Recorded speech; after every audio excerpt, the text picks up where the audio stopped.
His vision and his experience is needed now. Seam Reed did it before, and he can do it again.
dancing in slow motion, blurry eyes. But I've had enough, it's time to say goodbye. 3 a.m. as I'm walking home with a smile. Smoky moon, like a shiver, all the shadows fade away. All your streets are empty, lights begin to sway. 4 a.m. as I think, oh, Stockholm love. Sometimes I picture how life had been in Paris or New York or Shanghai. But you know what they say, east or west, our home is best. Warming rays, golden sunlight as the city wakes. Oh, my love for you will never fade away. 5 a.m. as I sing, oh, Stockholm love.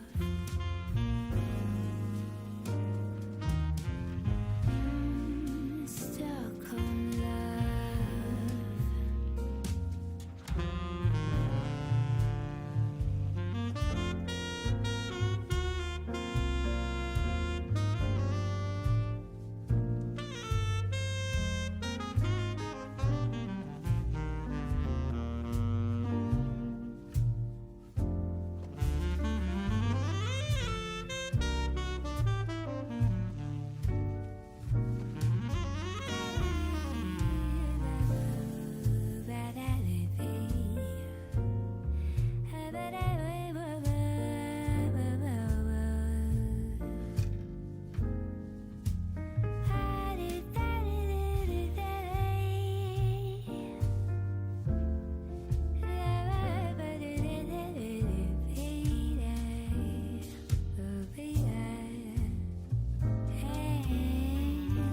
Sometimes I picture how life had been in Paris or New York or Shanghai. But you know what they say, east or west, our home is best. Warming rays, golden sunlight as the city wakes. Oh, my love for you will never fade away. 5 a.m. as I sing, oh, Stockholm love.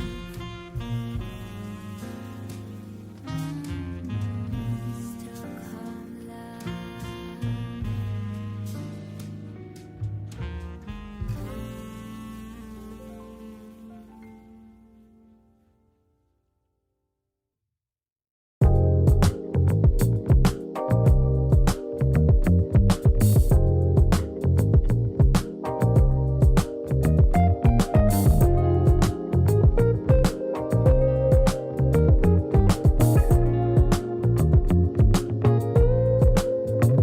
In this moment, Yes. I cannot say what's wrong or right. No. It's not hard to fool me, No. 'cause I'm addicted to the good life. Yes. Yeah, lead the way, I follow. No need to say, No. with me you're heading now, babe. I follow to the edge of it all.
Microphone check, microphone checker.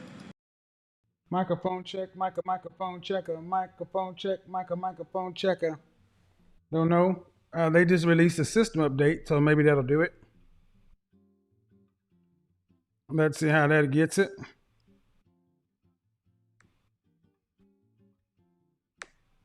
Microphone check, microphone checker. Microphone check, microphone checker, microphone check, microphone checker. All right, so all right, those levels are good. Got the audio right here. Okay. The lighting looks good. Let's get a little bit better. Boo! There we go.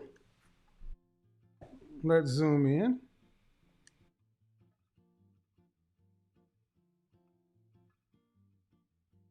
There we go. So,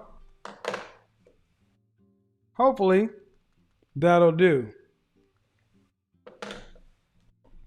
Hopefully that will do. I don't like this lighting setup though.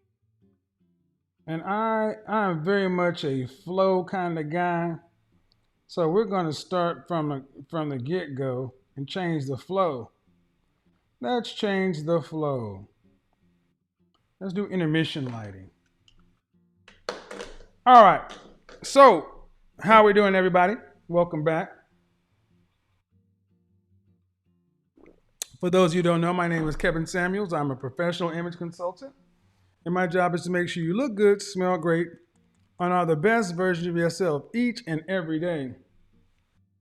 Working on the lighting right now, we're going to get a better key light in here to where I want my background kind of dark.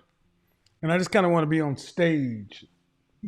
So, but as we work through this, let's get the scene kind of set up straight because I want to get right into this.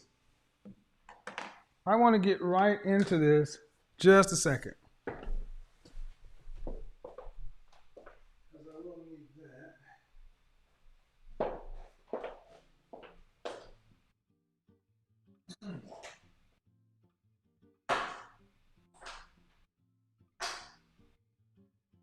Microphone check, microphone check, and mic.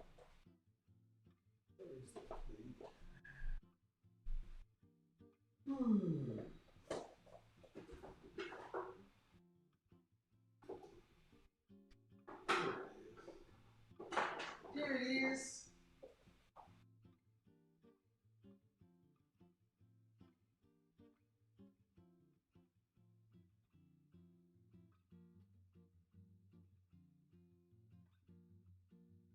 Forget it. We'll just do it this way. We'll do it this way until we get the lighting the way we want to. Because tonight's program was inspired by something that I did the other day on Instagram. How many of you guys watched Instagram the other day? If you watched Instagram, you probably know where I'm going with this subject matter. But if you didn't watch Instagram, prepare for a treat. I want to take you guys back to the question on the table tonight is, it says that modern women should be free. Modern women should be free. I'm sorry, candle of the evening, Palo Santo 14, Hollywood, because it's going to get hot in here. Fragrance of the evening. We start off with two of probably the dopest fragrances on the planet. Okay, I'm going to give you guys a little secret. Get your pen and paper out because you want to know these two, okay? Get your pen and paper out. Your godfather's about to give you game. Both of these fragrances come from the house of Armani Privé, Prive, Armani's private line. These two fragrances are without a doubt some of my most complimented fragrances in my entire collection of thousands. Even when I go to industry events with fragrance connoisseurs around the country, these fragrances stand out. Shout out to Jeremy Fragrance, because even when I met him, he was like, my God, what are you wearing? He asked me 3 times what I was wearing. Well, we started off the day with this one by Armani Privé. It's called Musk Shamal, Shamal. Without a doubt, one of the sexiest, most sophisticated musk fragrances on the planet, and it smells incredible on both men and women. That's one of the beautiful things about the note of musk. It plays with human pheromones. That's number one. Number two is one of my top 15 fragrances in the world. Boys and girls, if you don't know your godfather, I love rose, amber, and oud. This fragrance right here, it's not even fair. It's not even fair. I don't pull this out because I want to give other people a chance to breathe. This one is up there with, it ranks up there as far as compliment getters. It's even higher than my two favorite fragrances, than my three favorite fragrances. This is likely probably the most complimented fragrance that I've worn in the last 5 years. It's called Armani Privé Rose d'Herbe. It gets more compliments than Portrait of a Lady, New York Oud, Ombre Nomade, Nasamado Pardon. I mean, it gets more compliments than anything I wear. That one right here. So when you absolutely positively got to get it done, but if you're not a rose lover, and here's the thing, it's a rose that you can pimp that shit out. But anyway, I go on and on about fragrances. All right, so you see it right there. It says, modern women should be free. And I believe that. Modern women should be free. What is modern women should be free? What does that mean? Well, free, I want you to think of the word. How about we change the word from free to, because now I am the king of I am the Henry of the feminist party. I'm the captain of the feminists, president of the feminist party. None other than Kevin Samuels. I want to take you guys back to the year. This program almost said modern women. It's 1996 all over again. I want to take you back to 1996. It's the second term of the Clinton presidency. The country is riding high. The country is riding high. The Chicago Bulls are getting Michael Jordan back. After 91, 92, and 93's championship run, they're getting Jordan back. Shout out to all my dogs down in Houston, the Houston Rockets of 94, 95. I was there at that time. Had Michael Jordan stayed in Chicago, they'd have had 8 in a row. But Michael Jordan is back, and the Bulls put together probably one of the best three-peat runs in history. Then you get a little unknown team in Wisconsin called the Green Bay Packers, and Brett Favre gets his Super Bowl taken care of. So you got the Bulls and Michael Jordan. You got Brett Favre's Packers, and you got A-Rod. Was it A-Rod? Was A-Rod there? I know Derek Jeter was there for sure. Derek Jeter was like a man he was like this sex symbol that lived in New York City and played for the New York Yankees. So the Yankees were booming. The Bulls were booming. The Packers. It's 1996. The economy's going crazy. Everything is good. And we get a movie in the summer blockbuster series. The summer blockbuster movie of 1996 was none other than Independence Day. Independence Day, starring a younger Will Smith, really starting off his acting career. And my mind is going all over the place because you got Will Smith over here and you got Vivica Fox over here. And Vivica Fox and Will Smith in the same movie. And actually, Vivica actually had a star about as high as Will, which is how different they are now. Free Will Smith. And what made me think of this year is 1996, something happened in the United States of America. It's called the Telecommunications Act of 1996. It changed my life, it changed the country, and it changed the world. You know how? I'm going to show you how it changed the world. It changed the world, the dating people. pool, appealing enough to the men to where they want to settle down with them. And are the men in the dating pool appealing enough to the women to where they want to settle down with those men? I think the numbers speak for themselves. 60% singles. So if either you try to fix people and make them be together, two groups of folks that, or do you open the market and let competition fix it? I am a free market capitalist kind of guy. Let me tell you what happened in telecommunications. Let me tell you as a long story, and I'm making it short, but listen to me. Back in 1950, we had one phone company. It was called American Telephone and Telegraph. They had one phone company, and they handled local and your long distance service. You had no choice. This is back when your grandmama still had that rotary dial phone. Everybody had. Get the likes up, people. I will cut this thing off and go to intermission. Get the lights up. Huh.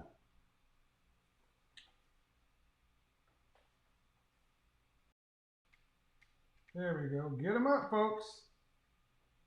I hate what's been going on with this audio, this popping sound. But here we go. One phone company. It was a monopoly. And when there was a monopoly, competition is crushed, innovation is stymied, and consumers pay the price. Your grandma used to get mad for you leaving the door open because it's going to run up her light bill in long distance. But what happened? In 1984, telecommunications was deregulated. All of a sudden, AT&T was split up into AT&T was the long distance carrier.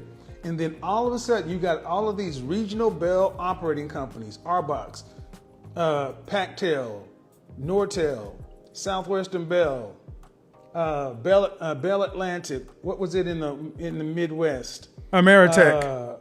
I'm drawing a blank in the Midwest, but it was seven.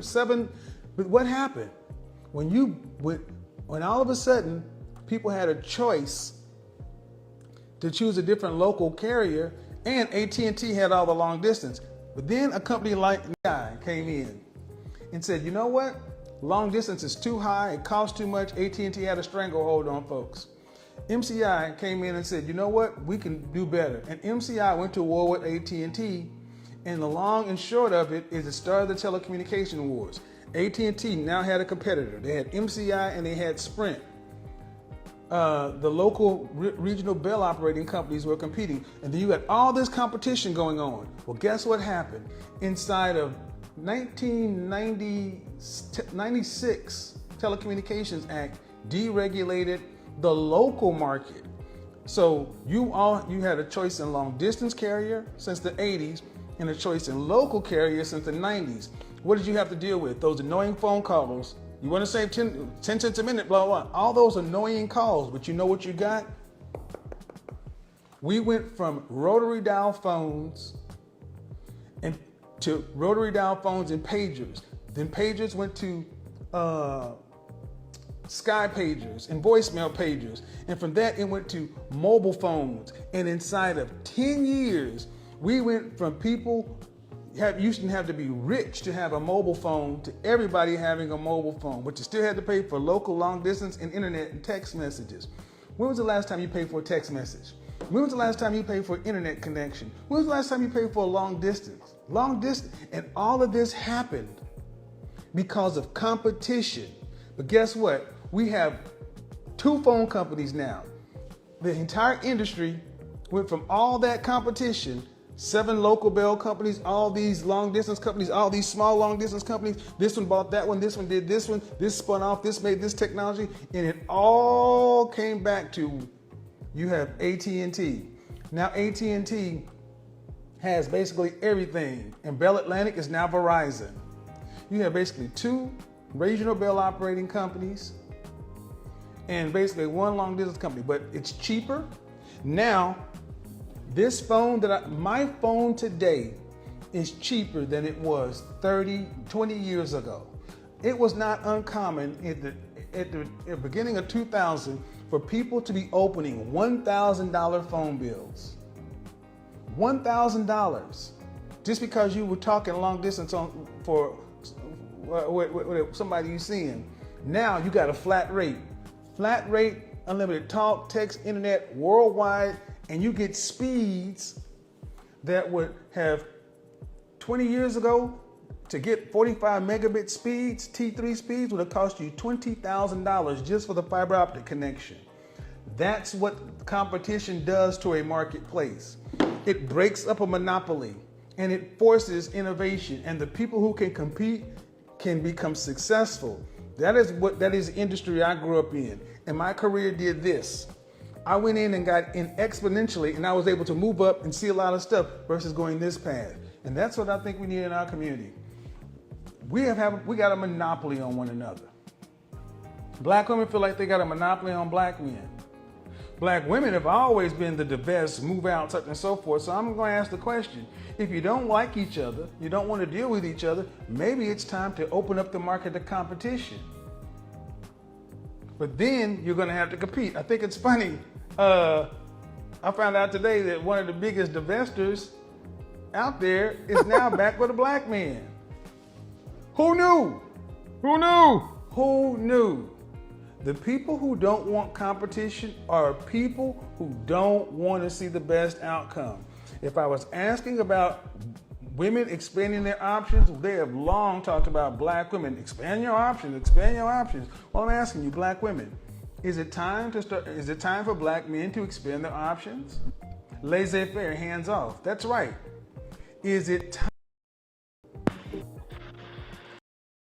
And if the market did open, guess what? Just like there were people who went out and sought new territories to compete. Think about the people who had to compete against AT&T and these large regional bell companies. You had small companies started by two guys who just had an idea and balls, and they went out and made millions of dollars. The women? That's the long and short of it. If you want to see more of that broadcast, tune in to Instagram. Watch it in its entirety. In short, whenever there is a monopoly, competition, whenever there's a monopoly, consumers pay the price. You have no choice. You gotta accept what they have on the menu.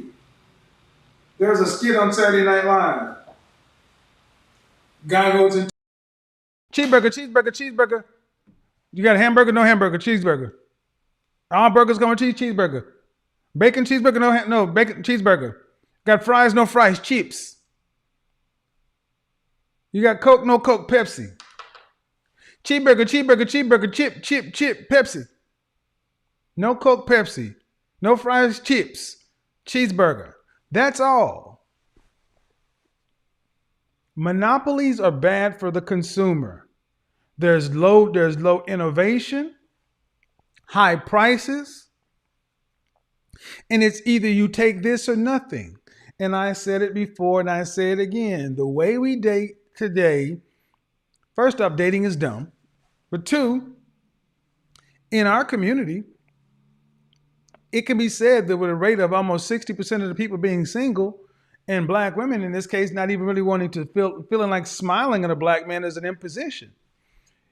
Either you're going to try to force two groups of people to try to get along and jam them together, and do people, I said this on my Instagram yesterday, do black women, I was asking a mother, I said, what do you teach your daughters about dating? And I said, do black women approach dating a black man like a child thinks of Christmas morning? No. I said, black women approach the dating market, especially with black men, like Christmas morning when they know they're getting a gift bag with socks in it. I want you to think about how the last time you woke up at the crack of dawn to be ready for Christmas morning over the age of 30. You don't. You sleep in, you could care less. But when you were a kid, Thanksgiving, it was on from November 27th all the way through December 24th. You were on your best behavior because every day was one day closer. You marking off the time and shit. And you ran into that room, no matter what you had, whether your family had a little or a lot.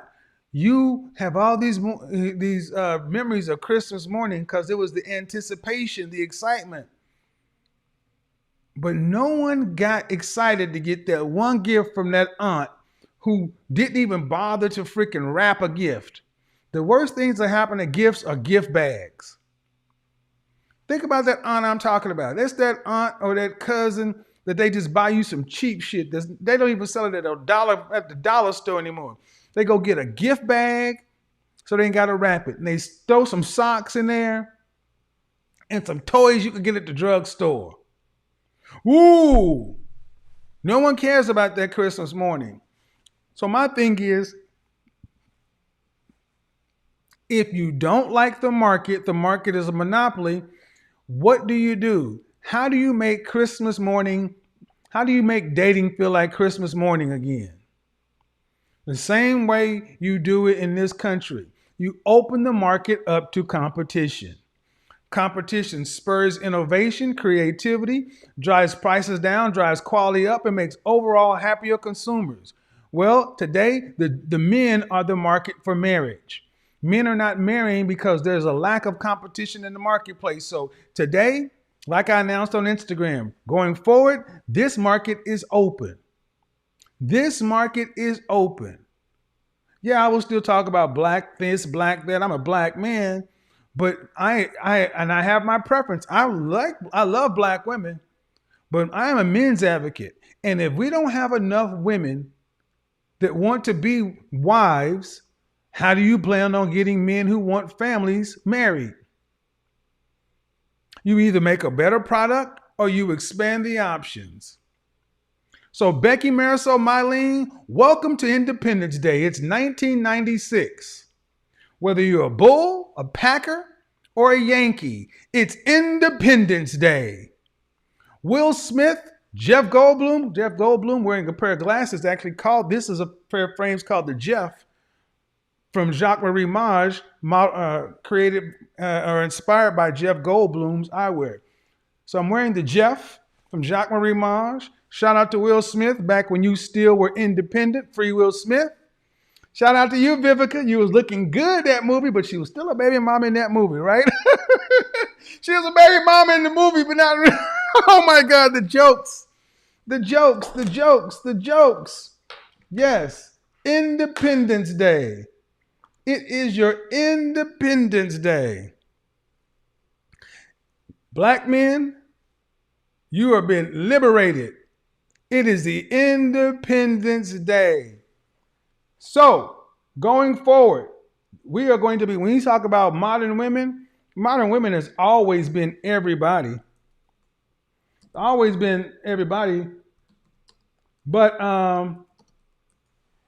anybody who calls in, if you're a non-black woman and want to call in, call. Competition. And here's the funny thing. You can't get mad. You cannot get upset or mad that I am trying to get better outcome for men. You have a choice, ladies. If you want to compete for the men, compete. But if not, get out the way. Get out the way, chick. Get out the way. Let me show you something from my past. From when I was a kid. When I was a kid, there was something that I always thought was really interesting. When I was not a kid, but when I was younger. When I was younger, there was a brand that kind of captured the imagination of the world. And it was called United Colors of Benetton. United Colors of Benetton was a whole, we are the world, let's all get together. This was the internet before the internet was the internet. This was the global marketplace. Well, now over here, we're like the United Colors of Benetton. My personal preference is I love black women. I want you to win, but I want you to win while competing. That's right, damn it. I want you to win while competing. You're going to have to outrun Becky, Marisol, Mylene, and Jamila. That's right. I gave them the recipes yesterday. Old girl will know how to make fried chicken, fried catfish, strawberry cake, sweet tea, smothered pork chops. Oh, yeah. Oh, but you know what? Like I say, sisters, I love you. Who loves you, baby? I love you, baby. I love you. I love you so much that I am opening the marketplace to all. So we can finally see what it looks like when men are actually put in a place that they deserve. Competition for thee, competition for me. Like I said, if we talked about the divesting market, black men didn't come up with the word swirling.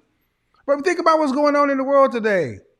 The other day, one of the foremost virtual matchmakers or whatever, we already know what she did with her business.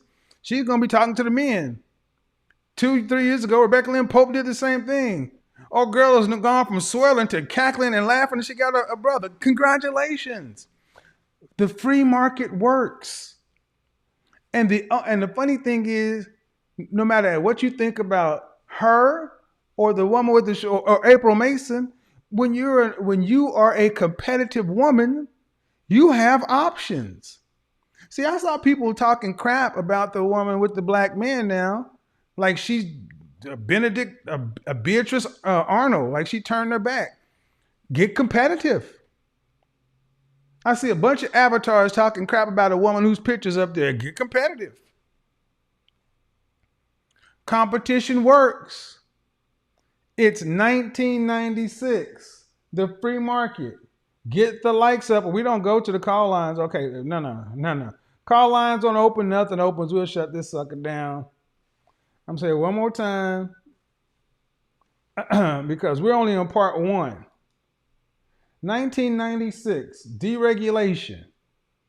See, when you open a market and expand it, you don't have to beg for scraps.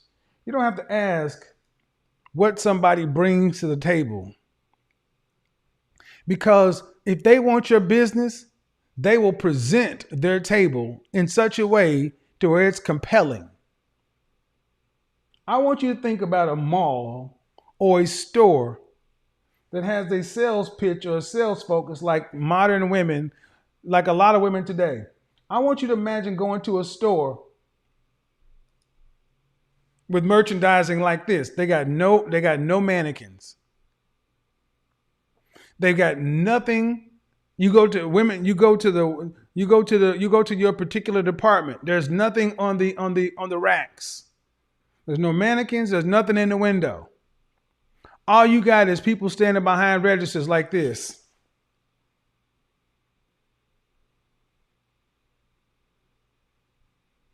And you walk in there and you need a shirt. And you walk up to them, they don't even say nothing to you. And you got to stare it down. Excuse me. Take your order. Yeah, where are all the products? What do you mean? Where are all the products? They're online.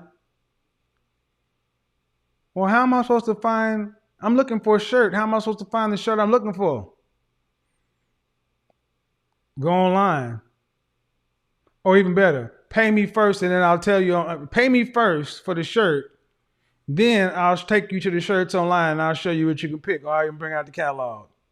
So in other words, I got to come to your store and I got to pay you up front for a shirt, and then you will show me what my choices are after I've paid you. If I don't like the shirt, do I get my money back? No. So I got to keep the shirt no matter what. If you got to keep the shirt, you can get a shirt back.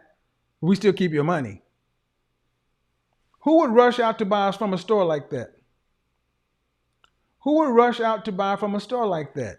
But that's kind of what happens when you ask the modern woman, what do you bring to the table? What? You're just supposed to come out and take me out to a 5-star restaurant. Then you're supposed to wine me and dine me. And then when I feel comfortable, I'll open up to you and tell you what I might be prepared to do after you've done what you should do for me. And you got to pay the bill. No. No. And I support your decision to choose to not have independence or be free. I support your RBF. I support your right to have resting beef face. I support your right to be as intolerable. I support your fight to be as big as you want to be. I support your I'm a PhD. I I support you don't not need a needing a cookbook. cookbook. I support your dog. I support all that.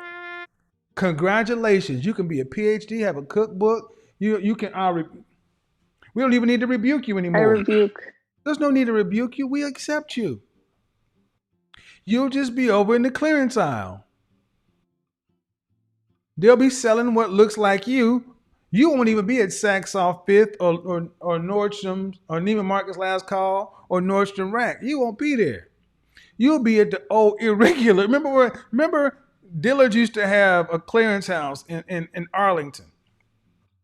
And what they had in the clearance house, or even back when Steinmart and Ross, they used to get the they used to get the irregulars. He used to get the irregulars. I want you to understand that a lot of modern women today are walking around the dating market asking for Birkin bag prices when you are an irregular. Now understand what an irregular is. Irregulars, if you've ever bought irregulars like I had to when you was broke, irregulars, you got the seam down one side and down the seam. See, the irregular, the seam might not run straight. It may like curve this way. Boy, if you ain't never seen somebody try to straighten the out seam on an irregular to make that shit look straight, oh my God, it was worse than kids taking the alligator off and sewing it on another shirt. Yeah. See, that ghetto war stories. Yep. Big Shirley, you're an irregular wanting somebody to pay Birkin bag prices for you. No.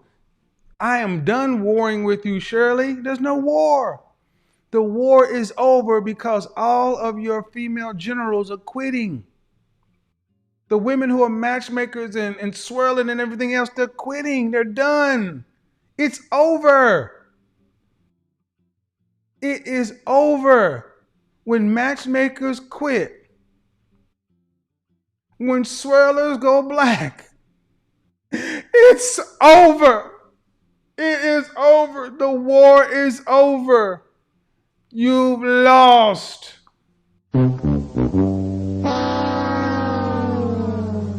Now we have to negotiate the peace. And of course, I'm here for you. Loves you, baby. You're beautiful. Who loves you, baby? You're beautiful. And who would have thought that you'd be coming to moi, the Henry feminist godfather, to help me help you compete in this open market? To help me help you compete in this open market. No more do you have to sit back and listen about what. Now understand, the market is open for you too, ladies. You are free to go chase Brad, Lee, Ahmed, and Enrique. You are free to expand your options to those guys too. But just like I talked to a woman the other night, talking about I'm going to expand my options. How old are you? 47 years old? How tall are you? 5'7". How much you weigh? 190 pounds? I'm like, what kind of options of near 200 pound, half 100 woman got dating out? You can only expand options for people who actually come to buy at your store. Ladies, if non-black men are not approaching you in public with the express intent of taking you out on a romantic evening to get to know you, you have no options. If men are not meeting you in public with the express intent of taking you out on a romantic evening, you've got no that's the extent of your options. If the only time a non-black man approaches you is on an app, eh. But there's hope.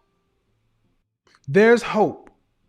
Because the things you're going to have to do to get the non-black men interested in approaching you are the same things black men have been asking you for my entire lifetime. The difference is no longer do you have a monopoly on black men. See, you rooted for Meghan Markle. You rooted for Serena Williams. You rooted for Eve. You rooted for all of them. So now you gotta say, all right, Byron Allen, great job, Damon. What was the shark? Damon John. Way to go, Robert Smith. All right, Alfonso Ribeiro. And this also allows me to do something that I've been wanting to do for a long time. The beautiful thing about the market opening for competition, O'Shea, I'm going to do it. I'm going to do it. I'm going to do it. Not only is the market open for competition, if you've ever been in a fraternity or understand something called, they have a thing called a reclamation to get all of the former members of the fraternity who are no longer financially active. There's a time where they say, we'll waive all past dues. We just want you to come back and be active. Start paying your money going forward. Well, let me turn off the music because this is a monumental announcement. I am announcing the beginning of the reclamation of black men with white women. I am announcing the beginning of the reclamation for black men married to non-black women. Dave Chappelle, racial draft, we bring you back in. Byron Allen, black again. Black again. Robert Smith, black. Fist in the air, black. Every black businessman who's with a non-black woman, you are 100% black again. In solidarity with our brothers. Because imagine, just look at all the brain drain that's gone when we sit back and say, well, you can't. No. Damon John, come on, bro. For us, by us. We for you, by you. You, two, me, and yes, bring them all in. All of them are back. See, if they can swirl and date out and divest, if we're going to open the market up, we got to bring them. Come on. They were just competing before the market was open. They were trailblazers and entrepreneurs. Who knew? They were innovators. They were innovators. They were the innovators. Oh, I'm going to hell. They were the innovators.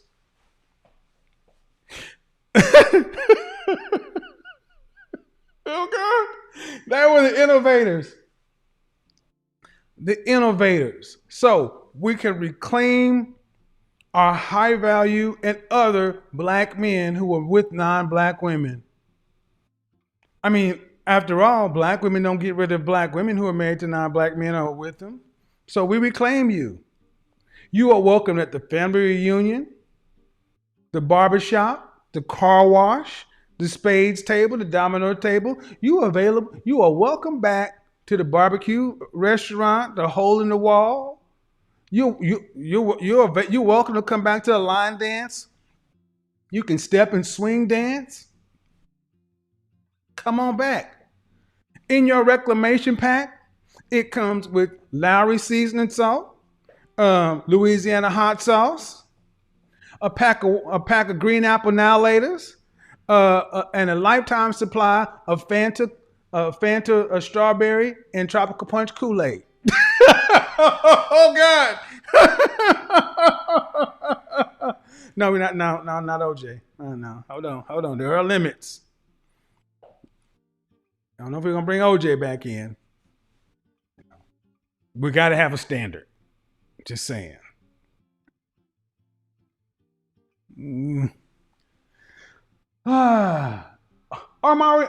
Eddie Murphy back in. Amari Hardwick back in. Oh, the Old Spice dude back in. Great. Think about all the black men that get to come back in. You can just see them coming through the door. It's like you're like, oh man, I missed you, dude. Man, I'm so glad you back, bruh. Man, let's bust these spades, man. Let's set these fools. Bust out a pack of Newports. Give me a single. Can you imagine? And here's what's even better. After we reclaim all of these men, we can sit down and say, okay, Dave, or Mari, Alfonso, Robert, or pick any Byron. What's it like to date free? God. What's it like to actually have somebody that's agreeable? We're going to call this Project Amy. Project Amy. What's it like to be with Amy? I told you the story of the first time I ever dated somebody who was non-black and I was confused. We're going to call it Project Amy. Now, for the women who are white, but who are like white chocolate, you can still do what you do, but you're still on the black girl side. This is for authentically white women. Authentically white. You know, I'm talking about who can trace their ancestry back to Sigourney Weaver and Aliens with the flat booty thing. Yeah, that one. We're not talking about the white girls who like the BBLs. We appreciate you. You know, you can still get in the mix too. We're talking about all of them. We're talking about Bethany. And what are some really what is it? Bethany. What are some good old facts? Oh my God. Yeah. Oh my God, I'm going to hell. Oh my God. Catherine. Come on, give me some other names. Now Heather doesn't count anymore. We got to get some real names. Like Bethany I've never met a black Bethany. Never met a black Bethany.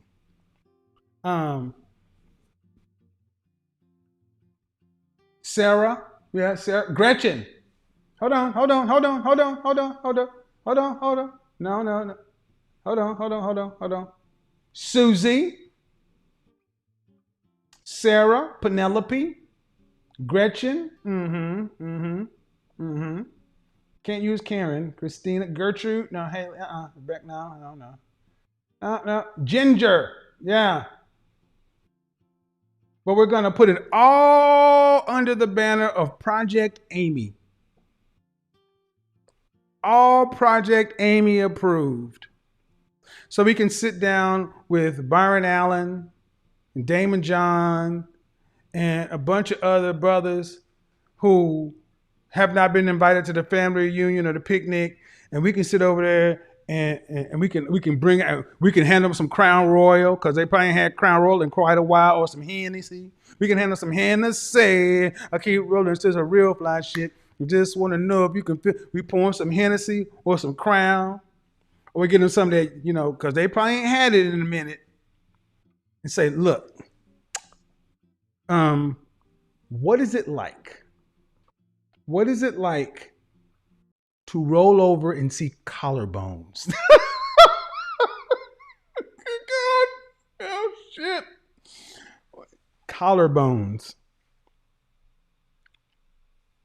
What is it like to actually come home to peace? Is that really a thing? Does that really happen? What does it feel like to have like a really, really bad argument? Then you wake up the next morning and she's made your coffee the favorite way you want to. She's topped you off and said, I love you, Tiger, go get him. And it's not a trick. She's really just said, you know what? I'm sorry for how I acted last night. And it's not a trick. She didn't like poke your tires on the flat or some shit. She didn't put X-Lax in your coffee. It's real. What's that like? What's it like to not have to explain yourself and justify your existence and actually have somebody smile at you just because they think you're a nice person? What's it like? How do you handle that? How do you handle peace? Show us the way. Oh my God. Oh my God. And the beautiful thing about this, too, ladies, I haven't forgot about you. Because after we reclaim these men, their women come along with them. And these men are your brothers and your cousins, and you can actually ask his wife, wow, how did you get to be Mrs. So-and-so? How'd you get to be Mrs. Keith Henry? Well, I know he likes tuna casserole, so I made him a tuna casserole. You did what? You actually made him something? Yes. So you did something for him. How much did you pay for that? Nothing? Nothing at all? Oh, I got it. You when he went to sleep, you went in his wallet and you, no, that's not okay. You actually did all this and you kept doing, okay, cool. That's something different. Okay. So what else did you do? All right. 4 times a week? In the morning? It's still dark outside and you want me to go to the gym? Are you crazy? What? All that to, and make a tuna casserole? Okay. 4 times a week and 6 o'clock in the morning. Yeah, all right. Okay. Anything else? I couldn't call him a bitch ass what? What? No more arguing. Oh my God. I don't know. It's going to be a little bit too much. See? So here's another beautiful thing. With all the exiting of all of the femininity instructors and virtual matchmakers, with the reclamation of all these brothers, we could have a whole new group of women willing to fill those vacancies. See? You got to have a can-do spirit, ladies. Got to think about the opportunities. Oh my God. I'm going to have to go into witness protection after this one. Next thing you know, you start seeing matchmaking institutions and Rent-A-Gent. Next thing you Tupperware parties and Junior League and everything. Oh my God.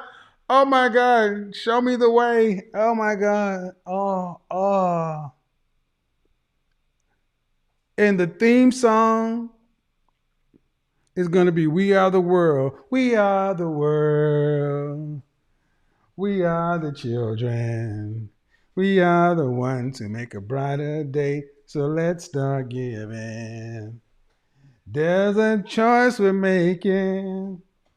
We're saving our own lives. It's true. We'll make a brighter day. Just you and me. We are the world. We are the children. We are the ones who make a brighter day. So let's start giving. Who loves you, baby? Who loves you, baby? This could actually work. Amy and Tyrone. Amy and Tyrone. Could work. Could work. But I don't know. Maybe I'm just tripping. Maybe I'm just talking stuff. I don't know. Let's open up the call lines. Now, here's the serious. In all seriousness, though,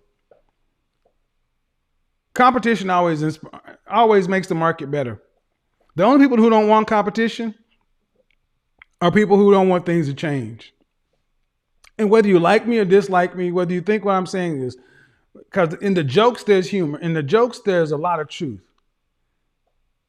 If we got 50 to 60% of women in the black community worried about their bag and being boss chicks and entrepreneurs, such and so forth, that's 6 times too many women or more worried about being something other than wives and mothers in their prime years.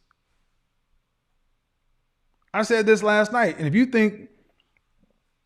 you watch the conversation I had, it's uploaded. I'm gonna break the video out. The conversation I had with the 47-year-old woman, where I said, "You ladies, women in my generation, you had your time.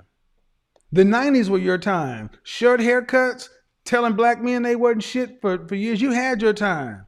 Boomerang and everything else, you had your time. Now it's our turn. And it's time for you ladies who are over 40 and 50 to start going back to your daughters and freeing your daughters and telling your daughter, I want you to have something that I did not have. Don't worry about mama. Get out there and get you a husband."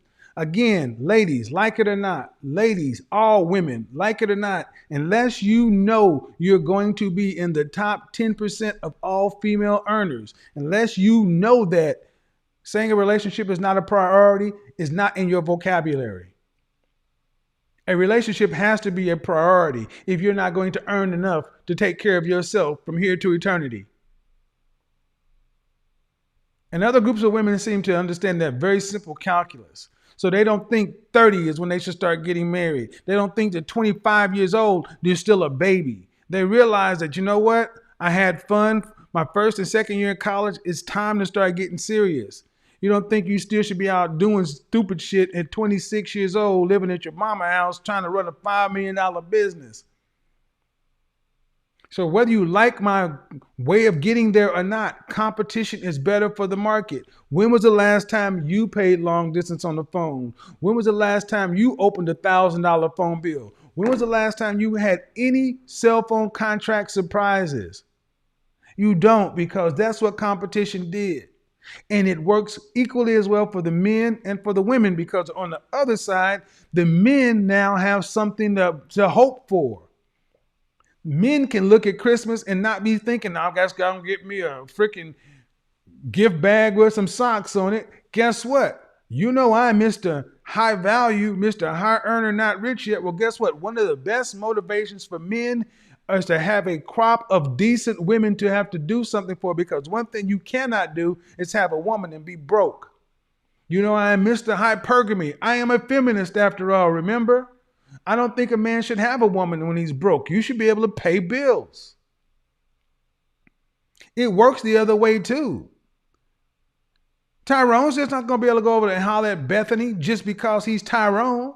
Tyrone's going to have some shit to bring to the table. And he's going to have to be able to speak Tyrone's language, Bethany's language, and do all the other stuff. It's going to be equally hard, but like it or not, if you're not going to be together, if Keisha and Tyrone ain't going to be together, then you need to be with somebody, because you cannot have a world of single people. A country cannot survive that.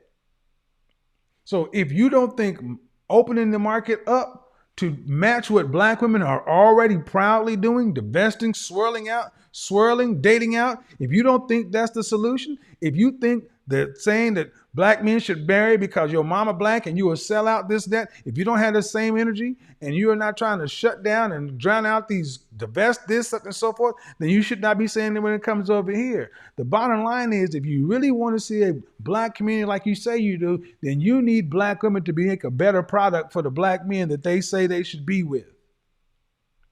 That's the end goal. A better product. Stocking the shelves with something better at the store, not just saying you got to take what's on the menu like a monopoly.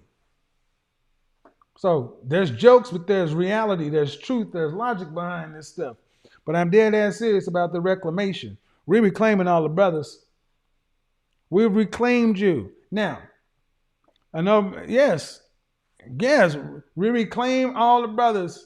You're back. Welcome back.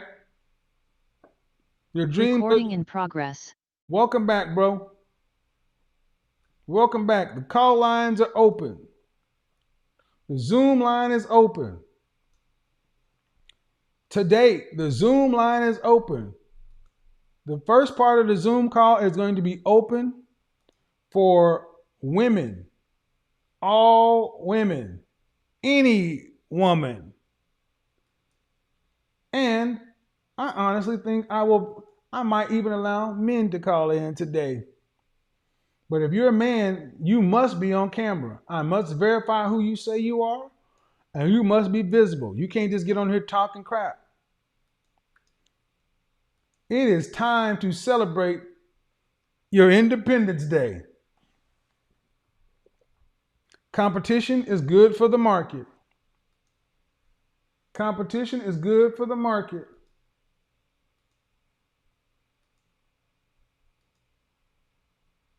It's a damn good thing for the market.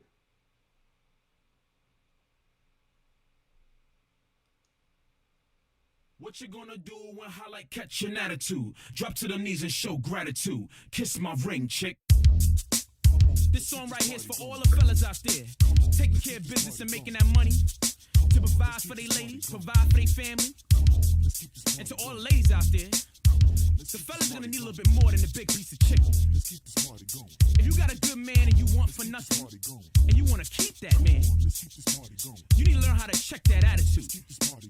You need to show some appreciation. You need to show some respect. Girl,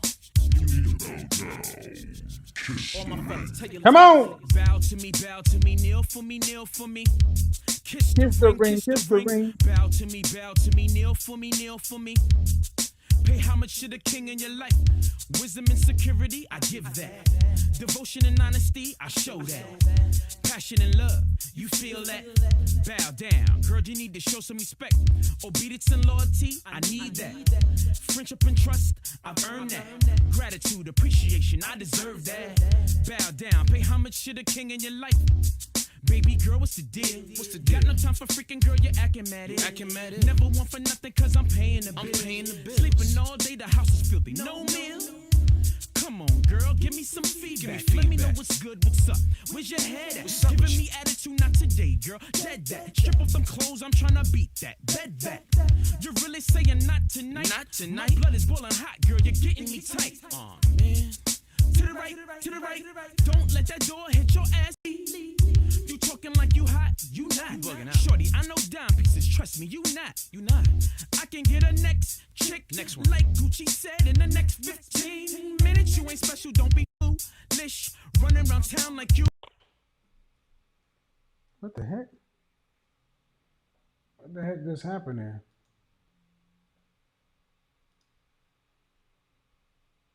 What you gonna do when highlight catch an attitude? You not. Shorty, I know dime pieces, trust me, you not. I can get a next chick. Gucci said in the next 15 minutes. You ain't special, don't be foolish. Run down like you rich, no, I'm rich.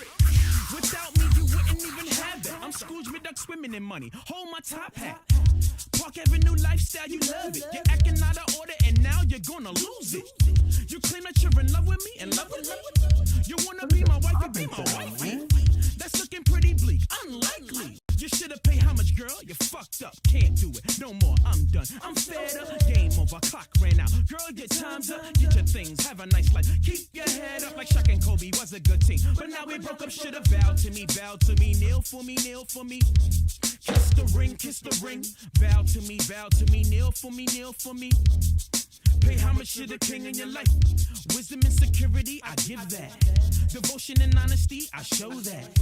Passion and love, you feel that? Bow down, girl, you need to show some respect. Obedience and loyalty, I need that. Friendship and trust, what you gonna do? All right, so in order to get on the show, here's what has to happen. You gotta be on camera. I gotta be able to see you. You gotta be on topic. It clearly said women only.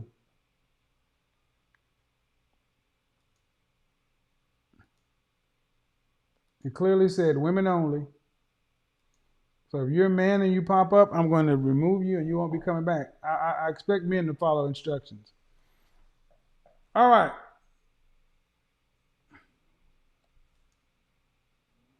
Unmute yourself. Hello, can you hear me? Yes, I can. Hi. How old are you? So I'm 26 years old. Okay. What do you have for me on the topic?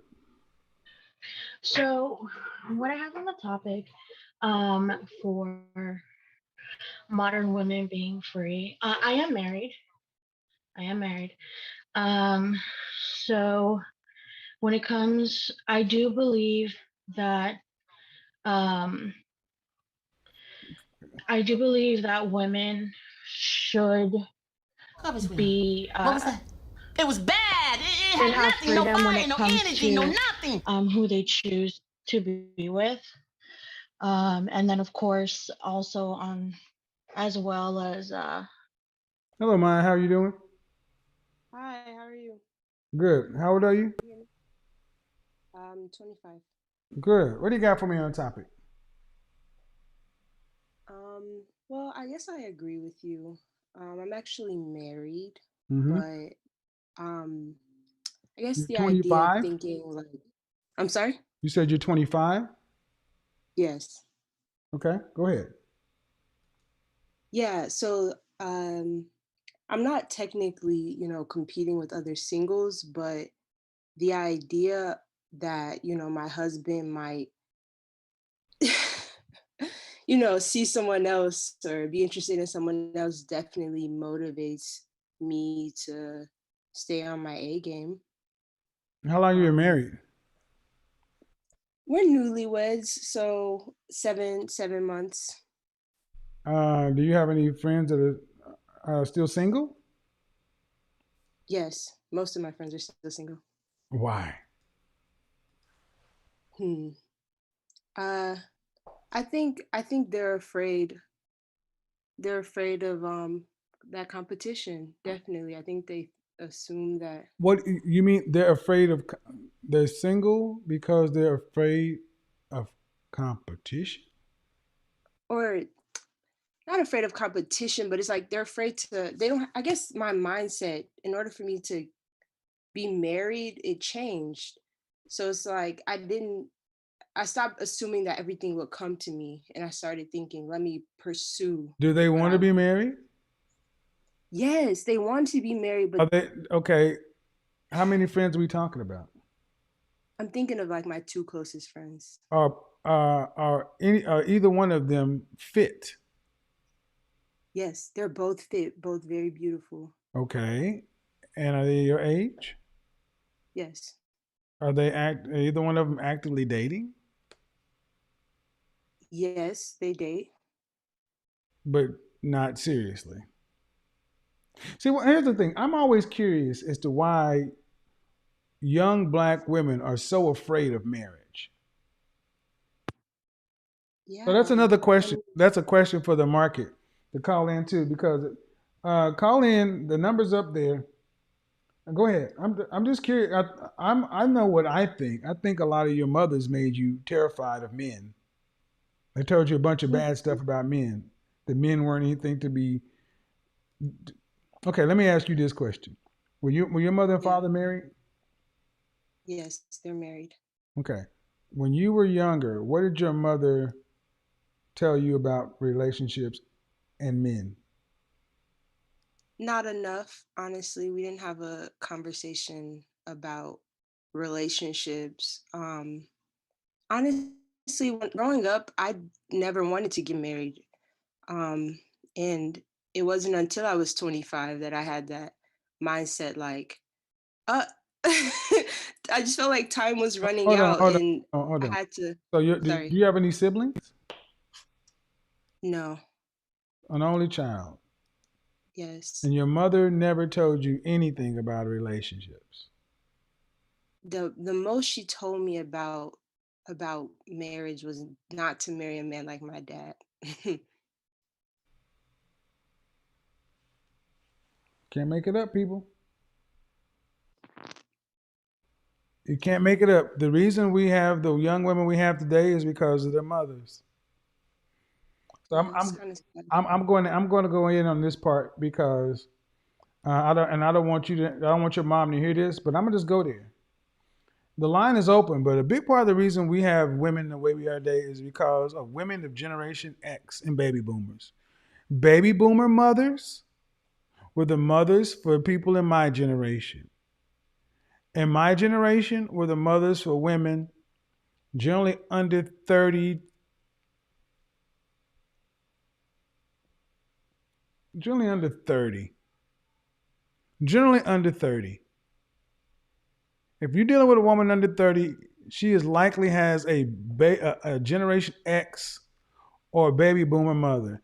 And these women were the women of the I'm strong, independent, don't need no man.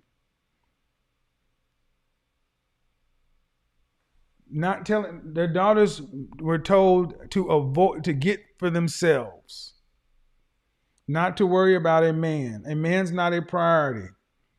A man is something you get after you've had all your fun, you've done all the stuff you want to do, and then you settle down and you give him what's left over. Women of my mother's generation and baby boomer and Generation X basically made their daughters backwash. You know what backwash is? When you drink something and whatever gets in your mouth gets in the glass, that's what women in that generation are. Here's what you handle a man for to be a wife, backwash. Here's another man's kid, tattoos, piercings, and road miles.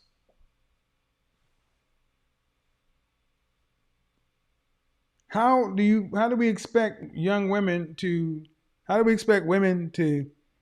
um, think anything about relationships and marriage if the women that raise them are at best are telling them nothing? They just let their daughters, and here's why this happens so much, because most of them are single too. And like I said to this woman last night, most of you are single too, and you are letting your daughters fend for themselves because you're still out here trying to live your best life. Is that link still up? Go ahead and click the link, ladies. You only have another 20 minutes or so. If you got mothers out here trying to live their best life, and selfishness and human nature is women are going to teach their daughters how to compete with them. You're kind of dead from the waist down. To her. Well, whether you do it, whether you say it or not. Oh my gosh! So, what options? And that's what I'm trying to. Just because I don't lights in the front of you, so much to where it's like I gave you the Ivy League example. Hold on. We teach our kids by what we say, but also what we do. Has your daughter ever had a serious boyfriend? She did have one after she graduated. How old? She was about 19, 18, 19.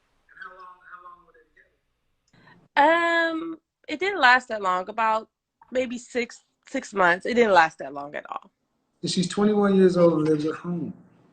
Mm-hmm. So your daughter, it's called sister daughters. Okay. Your daughter is like your sister. No, I'm mom. Okay. If you talk to your daughter about your personal problems, that's not what moms do. This is what I do with my daughter. I do with her what's age appropriate, or if I feel the conversation is needed to be had.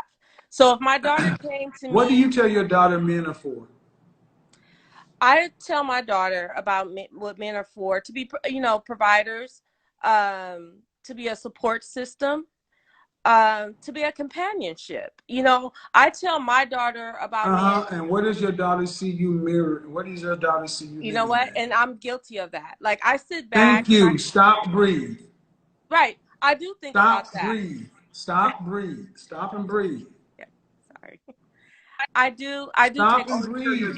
Stop and breathe. You have told your daughter a bunch of stuff that you ain't living. And she's seen mama live a life off the grid. Mm-hmm. Exactly. I'm not disagreeing with you, Kevin, at all. But what I'm saying is, when I said sister daughter, it's like, no, I'm mom. No, your sister. You've taught. Well, maybe because I don't see it that way. Okay, like it or not, you ain't my first rodeo. And the bottom line is this is important because if we don't start having more women recognize what they're doing to their daughters are going to end up living their lives. Your daughter is on the path to becoming an independent woman. No man. And what do you think is going to happen? Likely I hope it happen. doesn't happen. What do you think is likely going to happen if she continues down this path? You hear what I asked?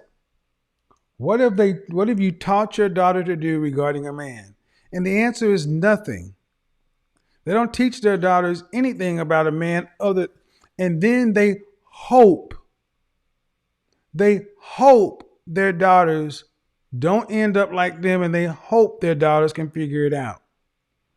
I cannot tell you how many women I speak to who are nice women who are terrified of relationships, terrified of making mistakes because they don't know. And inside of 9 years, likely we'll have a baby because that's this path. 80% of our children are born out of wedlock because we have mothers who don't prioritize relationships with their daughters. They prioritize making sure that their daughters have jobs and careers and degrees and debt and everything else. Because you don't even have it in your life because the main thing that's running through your head is fear and this and that. And I'm like, this is a cycle. I know. And it has to stop with you ladies. Your generation of women has to get real about your lives, where it is, and what you've done to the younger women. Because you're the women that they're looking at. That's why I have so many young women calling into my show, because you're their mother. And I can accept that 100%. Because now that I've, gotten older and kind of look back over things, most of the things that you have said, it's been true. But how do I undo a lot of the things that I have done? And that's you have to own it. You have to own it first. Right. When somebody tells you something, hold on. When somebody tells you something, you don't say, no, this isn't it. No, that is it. And just like, here's the thing. But that was a listen. One of the biggest issues right now is at 47, you're still in a position, right, wrong, or indifferent, where you're still trying to salvage the bit of life you have left to get some happiness out of it. And the difference is we had grandparents our age, they didn't have to do that. They were married for 20 plus years. They weren't single. Single people are individual. You're not worried about it. You're worried about your dating options. When your focus should be if we were children, the women your age, their focus was us. Their focus was, come over to Granny's house. I'm gonna bake my baby some cookies. Come stay with grandmama. Can I go? Who let that be? You will be in tug of war between your mom and your grandparents' house or your auntie's house. We had an abundance of love because we didn't have a bunch of goddamn single women trying to get out here and ride the train and figure out how to expand their options. Their option was in the other room, even if the man had passed on. We got a bunch of single, older women who are looking at their daughters and saying, I made a mistake. I didn't know, but mama got a life too, and I don't have but another good 10 years before and it's human nature. Human nature, survival is hardwired into us, and so many of our Generation X women are trying to have a relationship to survive. The very thing that you didn't prioritize in your youth. And the sad part is, maybe the answer is not that you get your relationship. Maybe the answer is you actually help your daughter understand the value of a man. And that's instead of worrying about expanding your options, you give her better choices than you had. And that's what I have been doing. Like I totally agree with you. And I've been trying to figure that out, that I don't want to be a stumbling block for her. Like I want her to possibly get married one day and have a family because I didn't have that opportunity. So when she does meet someone, support her the best way I can. That was actually a good hold on, unmute yourself. That was actually a good conversation I had with this woman at the end. But unmute yourself, Elaine.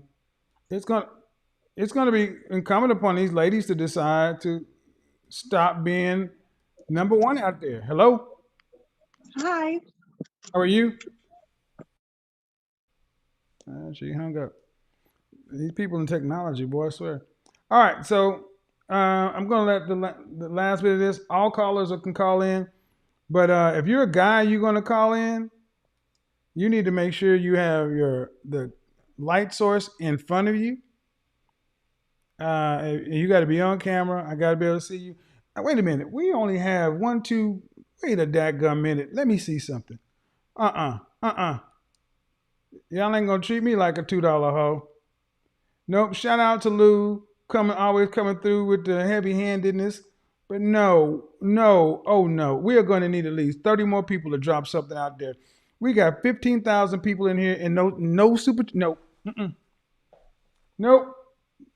Hit the super chat. Come on. No, no, no. Y'all getting too comfortable over here just saying, I'm just going to watch and see what happens and take notes. No, thank you. Especially these shows that are this bad. No, thank you. That's not even cool, man. And we're behind on the likes, too. Oh. Attitude. Drop to the knees and show. There we go.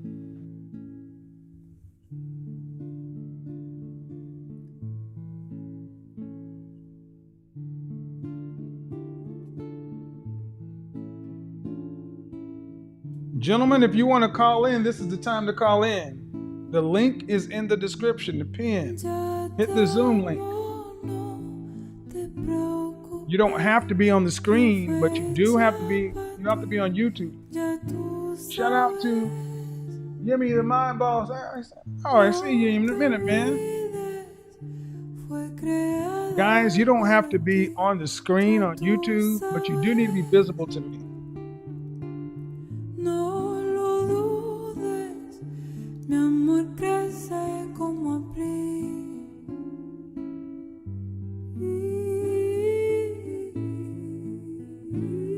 Why are all these women backed out? Is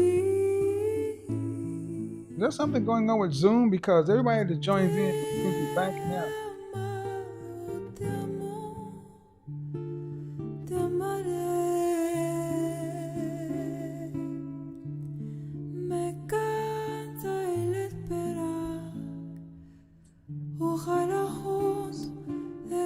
Hello? Hello, Kevin. How are you? I'm good. I cannot see your video. That's okay. Okay. What do you have for me on the topic? It's just you and I right now. All right. I've been wanting to call you for a long time now. Okay. Well, you got me. All right. I'm very grateful. Sorry, I'm quite nervous. That's okay. Do you see my picture? Yeah, I do. Okay. All right. So I'm getting married in January next year. Okay. And I've been engaged for like 2 years before the pandemic. Okay. And something happened. Okay. You got to get to it though. I got a lot of people in the car. Sorry. Okay. So my cousins and my friends are telling me that I'm delusional for wanting to get married.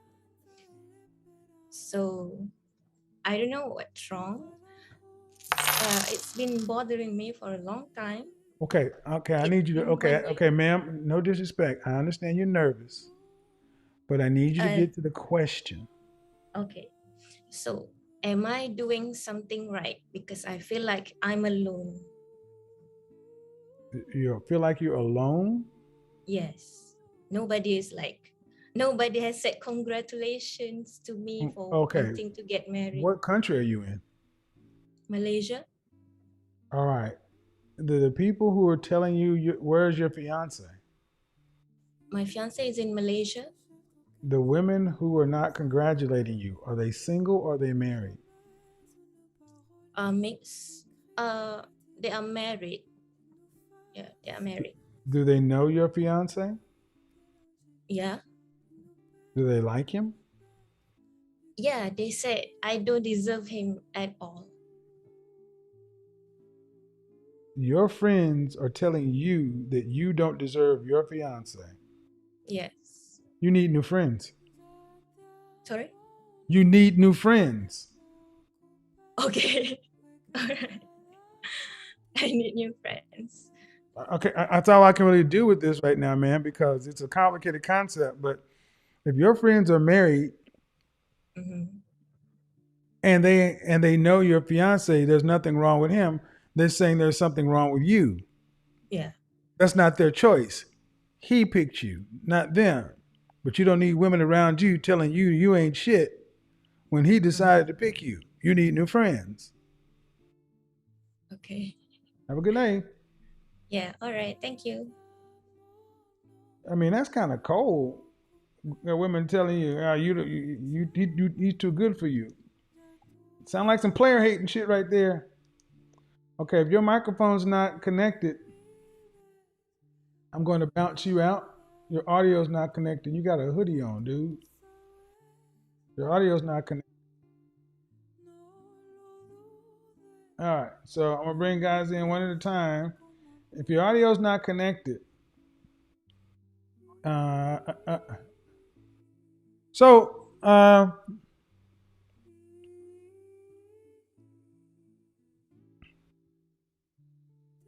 hello. Good evening, or rather, good morning. How are you? I'm good, sir. How are you, sir? I am okay. How old are you? I am 39, turning 40 next month, sir. And where do you live? I live in London, All right. England. So what do you got for me on the topic? I agree with you. Yes, the market should be open. I've come from a similar industry like yours. I've come from sales, so I totally agree with you, and it's my sentiments exactly. Mm-hmm. When the market is open, there's competition, quality is improved, and like you mentioned as well, the pricing is reduced as well. So it's a great idea. It makes everybody better people. Um, I would also say that as men, we've been doing self improvement and looking within ourselves introspectively to improve and be better. Right. Yeah. Okay. So I'm in full agreement. Yeah, go ahead, sir. Go ahead. I'm gonna bring Dondrick. Dondrick, hello. Yeah, How are you? I'm doing good. How old are you? I'm 22. 22. What do you got on the topic? Well, I was he look guy. He said exactly what I was going to say. Like, I think the market should be open. And in my experience, I always had a very uh open. My family has always been there for me, and I've been like very privileged in my life. Like I always had something. So to me, soon as I hit 18, I was married, right? Mm-hmm. I was married. And it was kind of You it, were married at 18. at 18, as soon as I hit 18, the Are you girl still I married? was with, huh? Are you still married? No. I divorced when I was 20. Okay. What were Yeah. you doing getting married at 18 years old? I mean, I'm No, be honest. I'm be honest. When you say you're 22, I'm a little hesitant because I think that's very young to be yeah. worried about a serious relationship. I mean, you have nothing, I know. but I wanted to hear I you know. out. I've been watching your show for a long time now, and I was very foolish in doing it, but at the moment it was like her family, they didn't want us to they don't want us to stack up. So They didn't want you to. Okay, were you raised with your mother and your father? my father passed away when I was 7. Okay, so I'm gonna just say this. Um, at 18 years old, I was gonna make sense that the father wasn't involved because you're too young to be getting married I today. know, I And know. what's your profession? I'm driving trucks. I'm a truck driver. Okay. So Um, I'm gonna suggest that young man, you shouldn't be worried about a relationship until age 35. I know. So I whether the understand. market is open or not, this is going to be hard to hear. It's Okay, irrelevant. You got you're about right. 7% of your time at best available to women. You're right. So I don't have time for them at all now. I've been focusing on myself and so this staying on is my why path. hold on. This is why I kind of don't allow younger guys to kind of come into these conversations, because it's not as though your voices aren't valid. It's just that it's hard for. I'm going to go ahead and make some more room, Dondry. Make for people to take guys seriously, and understand something. Everyone's point. You have a point of view, granted, but you So also got to have something that you bring to the. But you also got to have something that you're going to be bringing to the table. So folks can be able to say, "Well, this guy should be listened to." That's too many folks in there right now. All right, so mute participant. If you disagree, raise your hand, because Amira, I'm gonna get you in just a second. Who was that? That was somebody. This guy. You were on here before. Good evening. Hello. How are you? Hi, I'm good. How old are you? I'm 28. Now you've been on before. Have you been on before?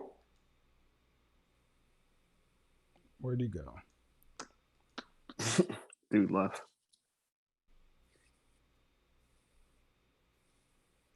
Hello. Hello. I'm talking to you, Kareem. Oh, what's up? Yeah, I've been on before, but I figured you hadn't have any people calling in, so I call in. We talked about church stuff, so what's really the topic I was familiar with. What do you got on the topic? Well, the topic was this women should be free, right? That's the title. I feel like they want to be free, honestly. The topic is not But about there's not women really being working free. out for The topic is not about women being free. The topic is about the dating market being expanded beyond black women. They open it up it's for good. competition. So have you? Okay, Yeah, I mean, let me. Have you been watching the broadcast, or did you just call in? Because if you just no, called I've in, been that's watching it. cool. I had to pause it though because I know I can't talk on Zoom the same time. Okay, so I'm asking because I want people who have been listening to the broadcast, because I can't afford to bring everybody up to speed. So if you're in the Zoom call and you haven't been paying attention to the conversation, I'm going to move on to the next people because I got too many folks. So what do you have to bring on the topic? No, I think we should be, especially because black women are always telling other black women, hey, you should date outside your race. You should date Asian. You should date white. And I think it should be no different for us. You Okay. know, it's a lot of black men are doing it. Kyrie Irving just had a baby. Shout out to him with a I don't interracial really worry girl. about what athletes and entertainers and musicians do. No disrespect to But them. think about it. We don't. No. They're Let me explain. No. successful. No. They're not successful. They make a lot of money. That doesn't mean successful. Mhm. Being a I find high value man means more than money. So no disrespect to those guys, but we're the only group of people who put our athletes, entertainers, and musicians over our academics, our politicians, and our business people. And that's a failing that we as men need to address. And my point is, we should stop trying to look to athletes, entertainers, and musicians for their lives. Due respect, you don't live Kyrie Irving's life. You ain't got that kind of money. So to talk about what him and they do is irrelevant. You got $70,000 a year lifestyle, not 70 million. Mhm. That's my whole I point mean, with all that. I listen to like black American thinkers like Thomas Sowell, but people don't really reference people like that to talk about them How in old, conversation. so how old are you? I'm 33. 33. Do you want to be married one day? No, of course, yeah. Before I have kids, absolutely. Okay. Um, hmm by what age would you like to be married? By the time I become a millionaire, so hopefully 5, 6 more years. What do you do for a So let's living? say 39. I'm a personal trainer, but I also sell real estate. You mean a millionaire? Well, I want to have a net worth of a millionaire because after listening to you, I agree that I don't want my wife to work. And I want to be able to provide for her. All right. And so, because I see a lot of people, what we do now Hold in our on, hold on, hold communities. on, hold on. Let me bring somebody else on because I'm gonna say this too. Because guys, I appreciate. I want men to be ambitious. I do. I really do. But I don't know many. Just like I can't not lie. I hear a lot of guys who are personal trainers, photographers, real estate, and it's like we're all trying to hustle. You need a profession. I think any man needs a profession that's going to be stable that you can provide, and income is kind of capped. Being a millionaire is not realistic for most people. It's just really not. And you know, I want to hear from men, but I also want to hear men be realistic. Amira, go ahead. Hi, good afternoon. Hey, how are you? Good, good. That was going to go on. So, regarding your topic about moving on and dating outside the races, I Mm-hmm. wanted to say that I think you know me pretty well. Well, I don't know if you know me very well, but you've talked to me maybe once or twice. So, Mm-hmm. I don't believe that we should be dating too much interracially. Okay. I don't think we should. And I do think that it's best to stay in your culture, mostly culture, I would say, mostly stay in your cultural tribe. Does that Mm-hmm. make sense? Okay, So, so let me ask you if that's a good concept. But in our community, we're 59% of us are single. 62% of our women are single. That's just a hard number. Right now, 1 in 4 black women will expect to marry in their lifetime. And that's still factoring in the baby boomer generation, my mother's generation. And they were married at a rate of 40+%. You move them out, the number is going to drop to below 20%, in my opinion. So, that being said, how do men marry inside their culture if the women inside your culture are not seeking to be wives?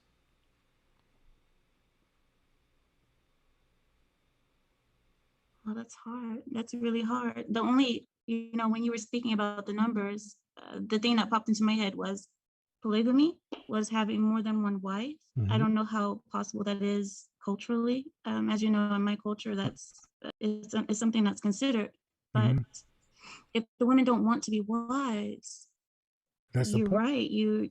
See, Yeah, you have to find a wife. and one of the issues that black women often bring up as making relationships unappealing, thus prohibitive, is black men's fidelity, i.e., cheating. So I don't know many women who, if they have an issue with men's alleged cheating, are going to be all right with polygamy, even if it was legal. I mean, outside the legalities of it. True. You have to change the culture completely, and you would need some type of a reset with that. I mean, I don't want to use that word reset because people are very Well, sensitive about well, that word. you would have to have a different culture, and who are the transmitters or teachers of culture in human beings, the men or the The women? women, And if the the women women. don't want to be wives, I didn't come to this decision lightly. I mean, Hmm. our women have been talking about dating out and divesting and swirling for the longest, and as I'm listening to women, my generation and older, and they're not teaching their daughters anything about relationships or marriage. They're teaching them independence, going to get your bag and take care of yourself. You can't have men stay culturally loyal to women who don't want to be wives to their very men. Can I ask you a question? Because I had Go an ahead. idea I wanted to run by you because I haven't had a chance to bring it up with the Lapeep group, but I figured I'd run it past you first. Go ahead. My idea was when we were speaking about the freedom that women have today and basically the reasons why they don't want to marry is because of all the freedom. Mm-hmm. I wanted to ask you, I've been thinking about this for about a month now, Mm-hmm. and I've been pondering this thought about how this began, and I look in the history and I look at how the freedom began for the women, which basically snowballed into what we have now. Right. And I always think to myself that men are, now don't get mad at me when I say Go ahead, this, just say what you gotta say. that men have caused this issue by allowing this to happen, Yeah. and that women would not have been able to do this had the men not permitted it so. Okay. Let me add something into that. Men have not. What happened in the black community was not an expected outcome. Back in 1960, in the 60s, black male unemployment was at a record high during segregation, civil rights, such and so forth. So was black female welfare. What the political structure at the time did is they said, we noticed that when male unemployment is high, welfare enrollment is high. So if we want to decrease female welfare enrollment, we need to stimulate male employment, right? That's what has happened in the larger community, the white community at that time. Let's just say black and white. Let's just imagine America was black and white at the time. So when white men were unemployed, white females were on government assistance. When white men start working, the unemployment rate, the government assistance rate dropped at the same rate as employment rose. Okay. Okay. So black men were being offered union jobs. There was an incentive to get black male employment up.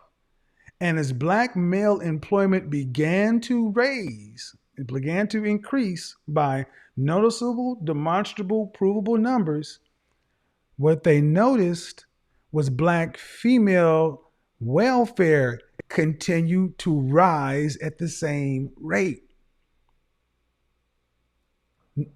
It's inversely. It's supposed to drop, but it kept going up. So Patrick Moynihan, have you ever heard the Moynihan report? They went and studied what's going on with Black America. Why is this happening? Why is when male unemployment drops, meaning men reach full employment, why are more women on getting no welfare? And what they were seeing is that women were choosing welfare over to being married with a husband. They were choosing meager benefits versus being with the man who was fully employed. But what I wanted to, what I was trying to argue with. So the freedoms that women were allowed, what's going on in our community is not really represented in large numbers like with other people because our culture is different. And our culture in the black community, we're only 13% of the population. We will never set policy in this country. We'll always be, and unless you're the majority, you can't set policy. Go ahead. Well, what I was trying to argue wasn't the color issue was more of a gender thing, just because what I'm specifically talking about are the laws regarding employment, regarding welfare, regarding marriage, family law, and all of these laws that were changed during the women's rights movement. Right. And yes, I know that African-American Black women were not responsible for this, that they were just kind of dragged into it, but it had an effect on everyone and not just. But it had an effect on everyone. It had an effect on everyone, but if you got to look at the numbers, the feminism movement was just something else on top of our culture being a problem. The issues that are experienced in the black community are being experienced in other cultures, but not to the exponential rate of ours. So when non-black women, when white women were given the right to vote, right, and right to work, you had the women in the ERA, now National Organization for Women. Go watch a program called Miss America. They had women who were fighting Betty Verdin and all these people for the right to stay at home and raise kids. And these people were you had white feminists and white traditional. You had white feminist women and white traditionalist women fighting it out. but they were equally represented. See, the issue is not the freedom, because black women are marrying at a 26% rate, right? The next lowest group of women is white women at 54%, so they're twice as married. All of the women in this country have the same rights, but black women in this case are not doing what other groups of women are doing with the same freedoms. They're choosing to be alone, not just free. So that's the culture, that's not the laws then.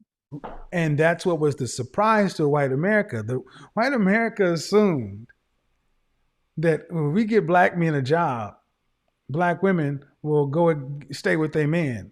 They were surprised that black women chose meager benefits over being with a man, because that's not what white women did.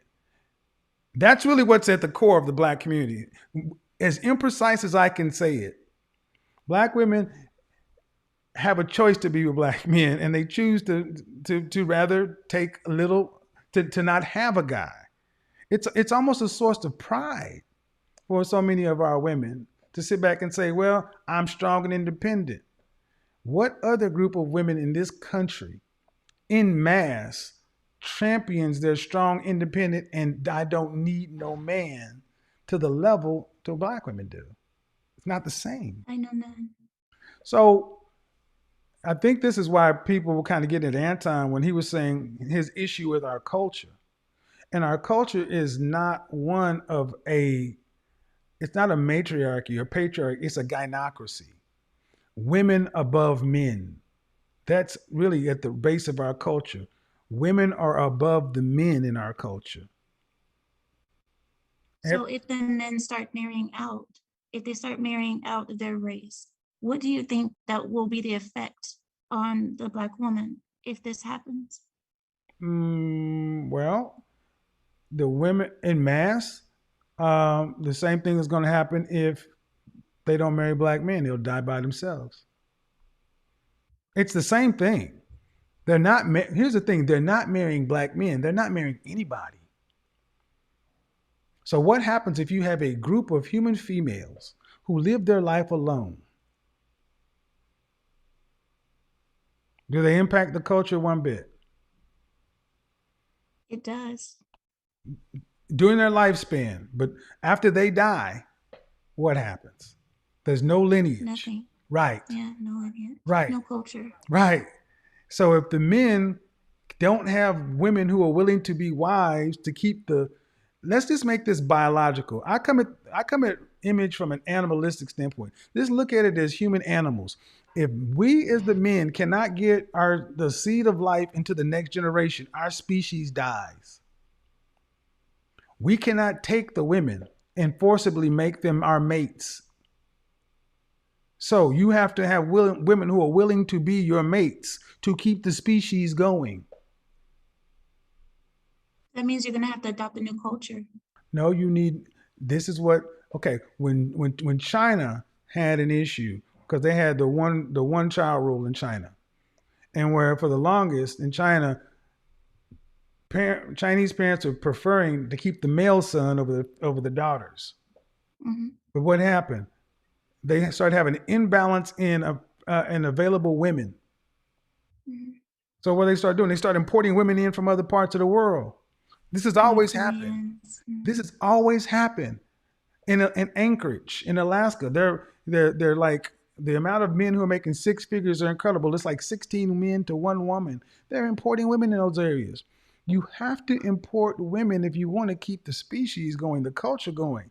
Because if the transmitters of the culture are female and the females don't want to be wives, mothers, and transmit the culture, or if they only want to transmit a culture of, I'll go get a man's seed and then we'll run a gynocracy.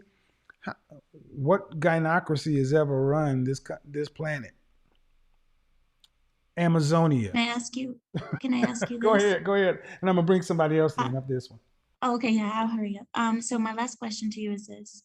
What do you propose we do here in this country with this problem? Do you propose that we make it more desirable to be married? How can you make it more desirable for women?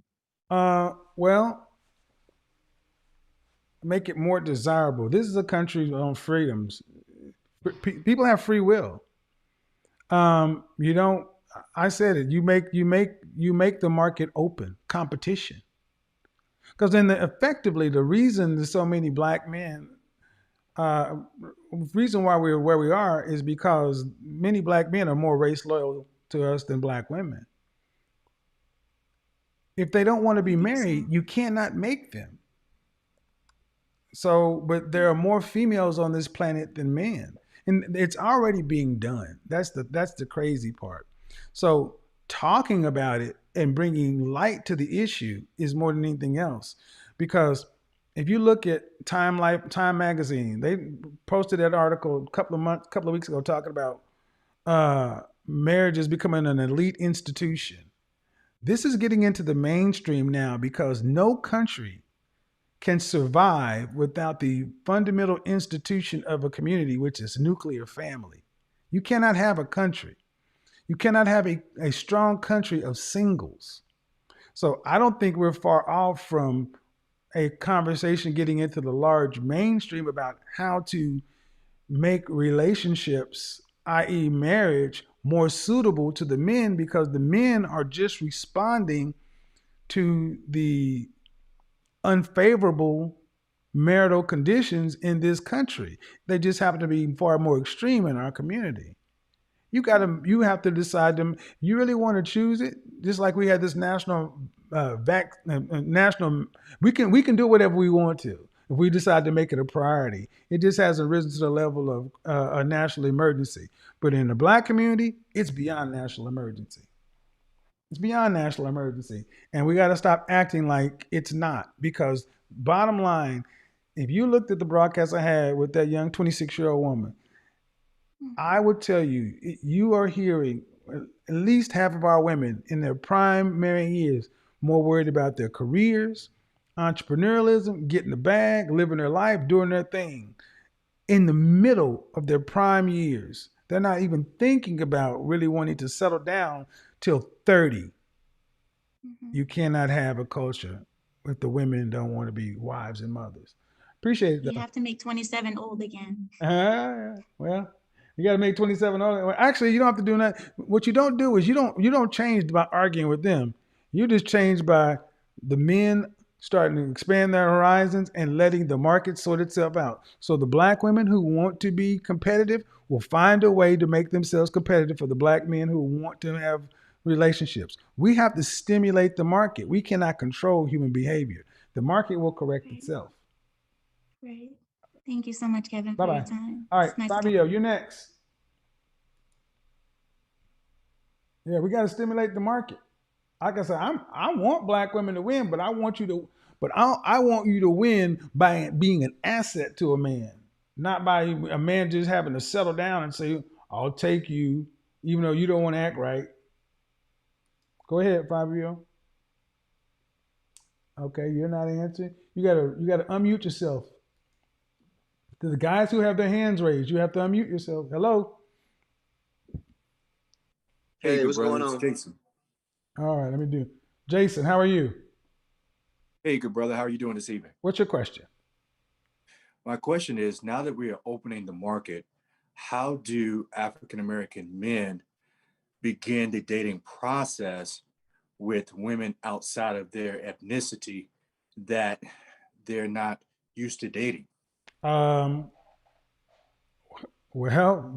honestly, I think one of the first things I have to do is get over the guilt. Correct. You got to get over that guilt that comes along with it. And I think what you do is you just look at Serena Williams, Meghan Markle, Eve, and everybody else who ain't got a shred of guilt to it. You got to remember, you got to remind yourself that they made the movie. Let's try something different. You got to remind yourself that this is not an idea that men have decided to do. It's a last resort. Because if men don't get wives and have children, you can't make a black community with 54% of the men single and childless and a dollar that circulates 6 hours. We are going to be a minority in 2050. That's around the corner. So how do you do it? Black men are going to, one of the first things black men are going to have to start doing is, like it or not, you got to do something about your overall image, your appearance, your behavior, your communication, the digital footprint. What works in our community does not work. What works in our culture does not translate in other cultures. And that's the question I have for you, good brother, because oftentimes going out, even though we may be living in a major city that may be called a melting pot, many times ethnic groups assimilate with themselves in social settings. So you may have an Asian couple here, black, What's white, the ultimate whatever. question, though? I mean, 'cause let's make it real simple. Sure. So Black when men are going to have to. Black men are going to have to continue to evolve. correct, but how do we approach? Hold on, How do we hold on. approach different We have been ethnicities? we have been approaching the market on easy mode. How do we approach How do we approach different ethnicities? She's a female. You said what, sir? How do you approach her? She's a female. Correct. Okay, very good. I mean, here's the real question. I think the underlying question is, we know how to talk to black women. You don't know how to talk to non-black women. Let's just get real. I think that's really where this has come from. And I think in our community, our culture, we're too insular. We're not curious. We don't like. Are we as curious as we need to be? No. Mm-hmm. Do we like to try new stuff? Have you ever tried to go out take brothers to a sushi bar? I've Go tried. salsa dancing, huh? Yes, yes. But and the interest is very low oftentimes, sadly. Thank you. Yes. Because when they're uncomfortable. Mm-hmm. Because they have not done the work to be comfortable in their own skin. You can be a black man at a sushi bar and still be black. But you don't have to put hot sauce on the sushi. And I will say this, good brother, before you go on.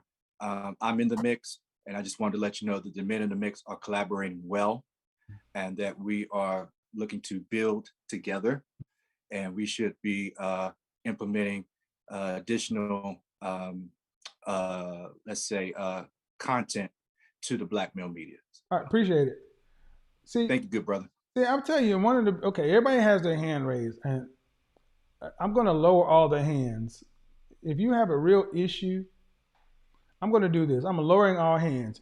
If you have an issue or a real or disagreement, raise your hand, because I got all these people in the waiting room and all these people want to get in, and I cannot get to everybody. All right. This person that says, Romel, you're not on camera, so I'm going to pass you. All right, what's the issue? Okay, unmute yourself. Go ahead. Hey, all right, brother Kevin Samuels. This is Romel from Chicago, man. How are you? What's the issue? My issue is I've been studying this subject for many years, going back to I read the whole book Shahjarat Ali on understanding a woman, Okay. black woman, or whatever you want to call it. Mm-hmm. And I've been trying to. You have been an inspiration. Okay, for me. brother, I got a lot of people on. What's the issue? Disagreement. Okay. Now, when a woman goes off and does something in your relationship, I married a woman, and she goes off and does something outlandish, and you got to deal with it. What? How do you handle that as a black man? Okay, no disrespect, but that's not on the subject we're on right now. That's complete. That's not. I'm trying to stay on task with what I have on topic, because I have 10 people with their hand raised. So, guys, do me a favor, please. Only raise your hand if you have a disagreement or an issue with the concept of black men who want family relationship, marriage, spreading their options, opening their options. Those are the only people I'm talking to right now. All right, Ian, go ahead. Hello. Hey, Kevin. How are you? I'm well. How old are you? I'm 34. All right. So what's the issue? So I'm married to a white woman. And the big thing that you will actually experience is the family in terms of how the wealth moves forward. Okay. So my family, we're African-American. We've done well for ourselves. My wife's family, military, very, very established, but you can see the animosity, not necessarily at our level of the relationship, but in terms of the parents and the generations after us, and how the wealth is able to move. And that's the sticking point. Now, not to say that Black men are not capable of communicating with other women, of other races, particularly, Korean, Asian women in Los Angeles is where I grew up. But they will blatantly tell you early on in the relationship, hey, I'll sleep with you, we can hang out, but when it comes down to the money, I got to listen to daddy. Okay, And that, hold on. Now, I'm trying to be respectful. That may be your issue, and I'm not saying it's not real, but that's after you're already in a relationship. absolutely. Okay, I guess what I'm ultimately asking is, what Black men really think that there are always going to be issues, and the issue you talk about may be more pronounced because you're a different race, but at least at least you have a wife in this situation. Let me get to some people who actually have something that's more global, not so specific. James, what's going on? I think that the reclamation project is completely unrealistic. I mean, I Why? understand why you do it. I understand why you put Why? it out there. Why? What? But Hold on. What is the reclamation project? As I said, the reclamation project of bringing Black men who married white women black back into the Black community. I don't believe that that would be well received at by all. who? I'm By whom? by other Black men and by other Black women. By bringing Byron Allen, Damon John, and successful Robert Smith into the Black community. Black men. Hold on, brother. Black men would have a problem with that. I think some Black men would. I don't have some. What percentage of Black men would have a problem sitting down with brother Byron Allen, playing golf, smoking a cigar, or talking business? I think the Black men that still want to be with Percent? Black Okay, women, what percentage of Black men would have a problem sitting down with brother Byron Allen or Damon John, smoking a cigar, playing some golf, or talking business? I think probably 25% based Then on the Black that's men. 25% of people, and that's 25% of people that I don't really necessarily want to deal with if they're making business decisions based on race alone. I understand. I mean, I agree with. Okay, and that's it. But and it's because they disagree. So what? So you mean to tell me the other way? Serena Williams, Meghan Markle, Eve, Black women have a problem with her showing up at the Black Girl Magic thing? Kevin, I'm in agreement with you. Well, I mean, but my point is that I get what you're saying, but what we're saying is it only Black women are allowed to marry out successfully, and Black women don't lose their Black card for doing it, but Black men do. That's bullshit. I 1,000% agree with you. And I'm saying that you said people have a problem with it. So what? I mean, let's just be real. The people who would have a problem with it, what they gonna do about it? I think it's irrelevant. I think that if you're a Black man, you stay on your purpose, like alpha male strategies say, it'll take care of itself. I guess the bigger question is the people who have a problem with it. I'm gonna just be real. What power do they have to do anything other than talk? I mean, it's cheap. Talk is cheap. I mean, it's exactly. About what you're doing. Robert Smith. How many people? Let me just do this real quick. How many people are pro blackity blick black blickly blick blick blick blick black? But when Robert Smith said, "I'm going to pay all your tuition at Morehouse," all of a sudden their red, black, and green card got lost that day. How many Black men said, "You know what? I don't want you to discharge my debt based on the fact that you got a white woman. I'm pro-Black." Thank you. See, what you're saying is based in women's opinions. That's what the first thing I heard. The people gonna have a problem with it was men born under a gynocracy, looking through the eyes of a woman. Because there is nothing I would shout out to Brother Damon John and all those other brothers. I want to meet these men, and I think, why should we not have our Black business class and intelligentsia? Robert Smith, Damon John, Byron Allen. Are we kidding? What fuck? No, I'm just saying, just think about this. What other race of men kicks men like that out based upon what? Their mate choice? Only Black. Yeah, that's why reclamation makes sense, because there's no reason those brothers should not be there, because Harry Belafonte, one of the most active civil rights people of his generation. But Kevin, it's programmed. I mean, black By who? people, By it's who? programmed by the political system we have here. By, I mean, okay, we're the talking about Democrat black Party men. has done such a great No, job. black. But see, I'm not. Nope, I won't do that. I don't care about that. Black men have a mind and balls. And the stuff we're talking about is counterproductive chit chat that doesn't do anything. This world is about power.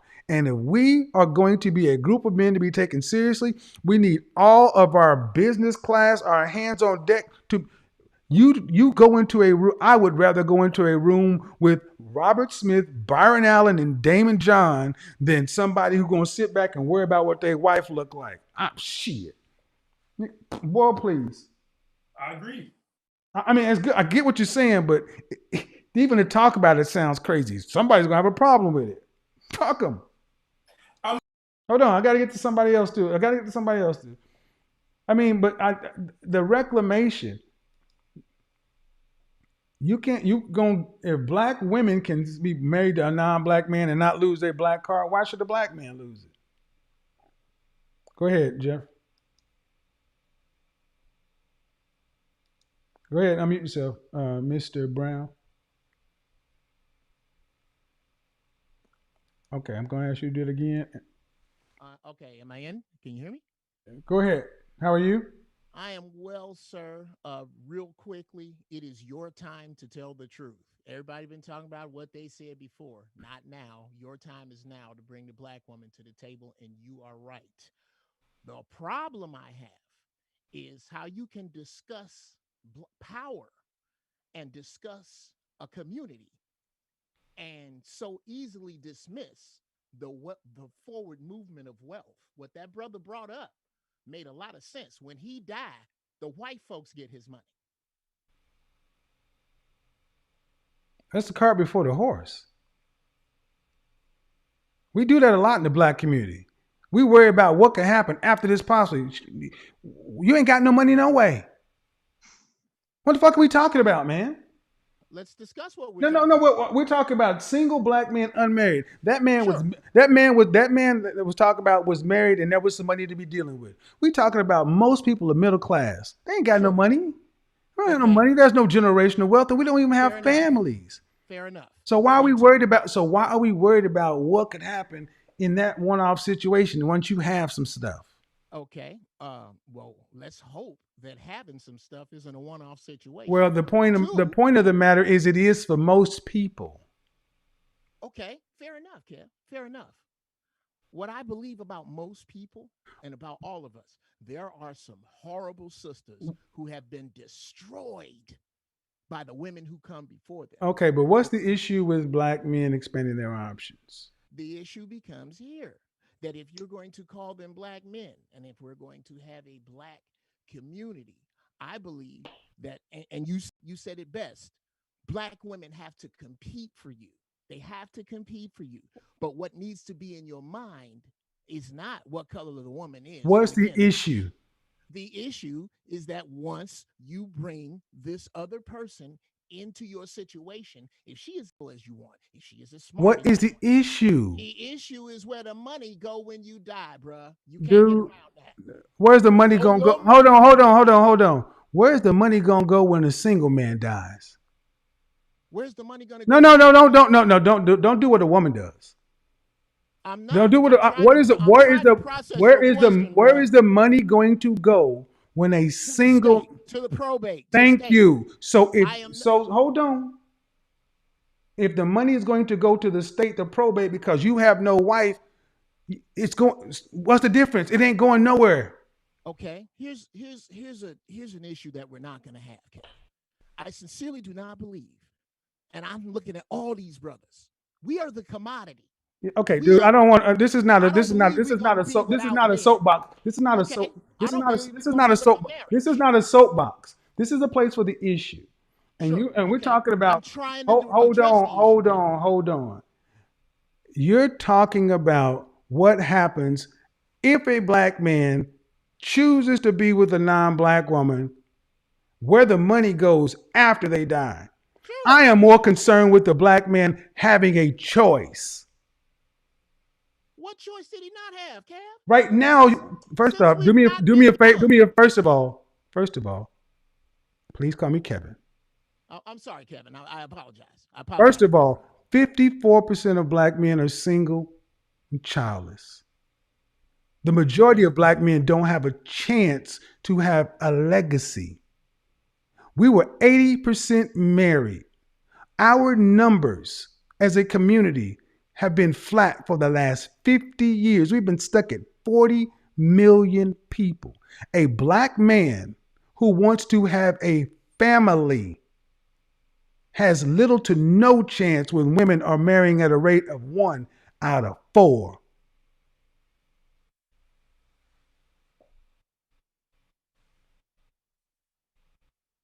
That's it. That's it. Can I take that space to respond? If a black man wants a family and there are no women to marry, then what does he get? He gets nothing, Kevin. Can I take that space to respond? Sure. First off, I refuse to believe that all sisters fall under the unmarriable category. As a matter of fact, I believe. First of all, we don't do that. Nobody ever said anything about all. And when women do that disingenuous shit, I stop it right there too. Not gonna play that game. Not gonna play that game. Not gonna play that game with you. You talking to yourself. We don't play that game. And I don't have that standard with me. You're talking to yourself. Nothing that I say all. Again, what do? We are worried about where money goes if and when a black man gets married. Personally, I don't know about you guys, but I'm going to tell you, I get really tired of black men's choices being taken before you even get a chance to get what you want. We're worried about where money goes as if people are just rich.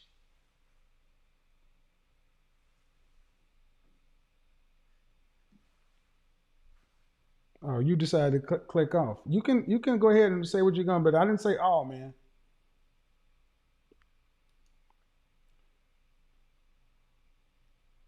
All right, well, here's what we're going to do. Let me read what's going on in the comment section. We're closed-minded. Now bring it back. Exactly. Hold on. I refuse to believe this. I refuse to believe that. Okay, that's fine. The numbers are what they are. Go ahead. The numbers are what they are. See, Mr. Berry, go ahead. See, one of the things I think that animates a lot of brothers in this conversation is because if you're in the dating market, you know what's going on. And many men like I would prefer to have black women, but you only get the straw you have with which to build bricks. Worrying about who spends what dollar after you're dead matters not if your dollars are going to the state when you die as a single man. Go ahead, unmute yourself, Mr. Berry. Hey, how you doing, Kevin? I'm well. How old are you? I'm 27. What's the issue? Not necessarily an issue, more of a question. My first time listening to like a whole show that you did, and I do kind of agree with you that our options are really limited. I've seen, black women. We got to get to the issue because I got to keep it flowing. So I got if you. you don't have a real issue, I want to get the people who have the real issue. Do you have a real issue? Yeah, I mean the issue ultimately is that we obviously don't have the numbers on our side. Is being able to, consider majority black women. Instead of dating outside of our gender, which most black men already do, we marry outside of our race more than any other race of men.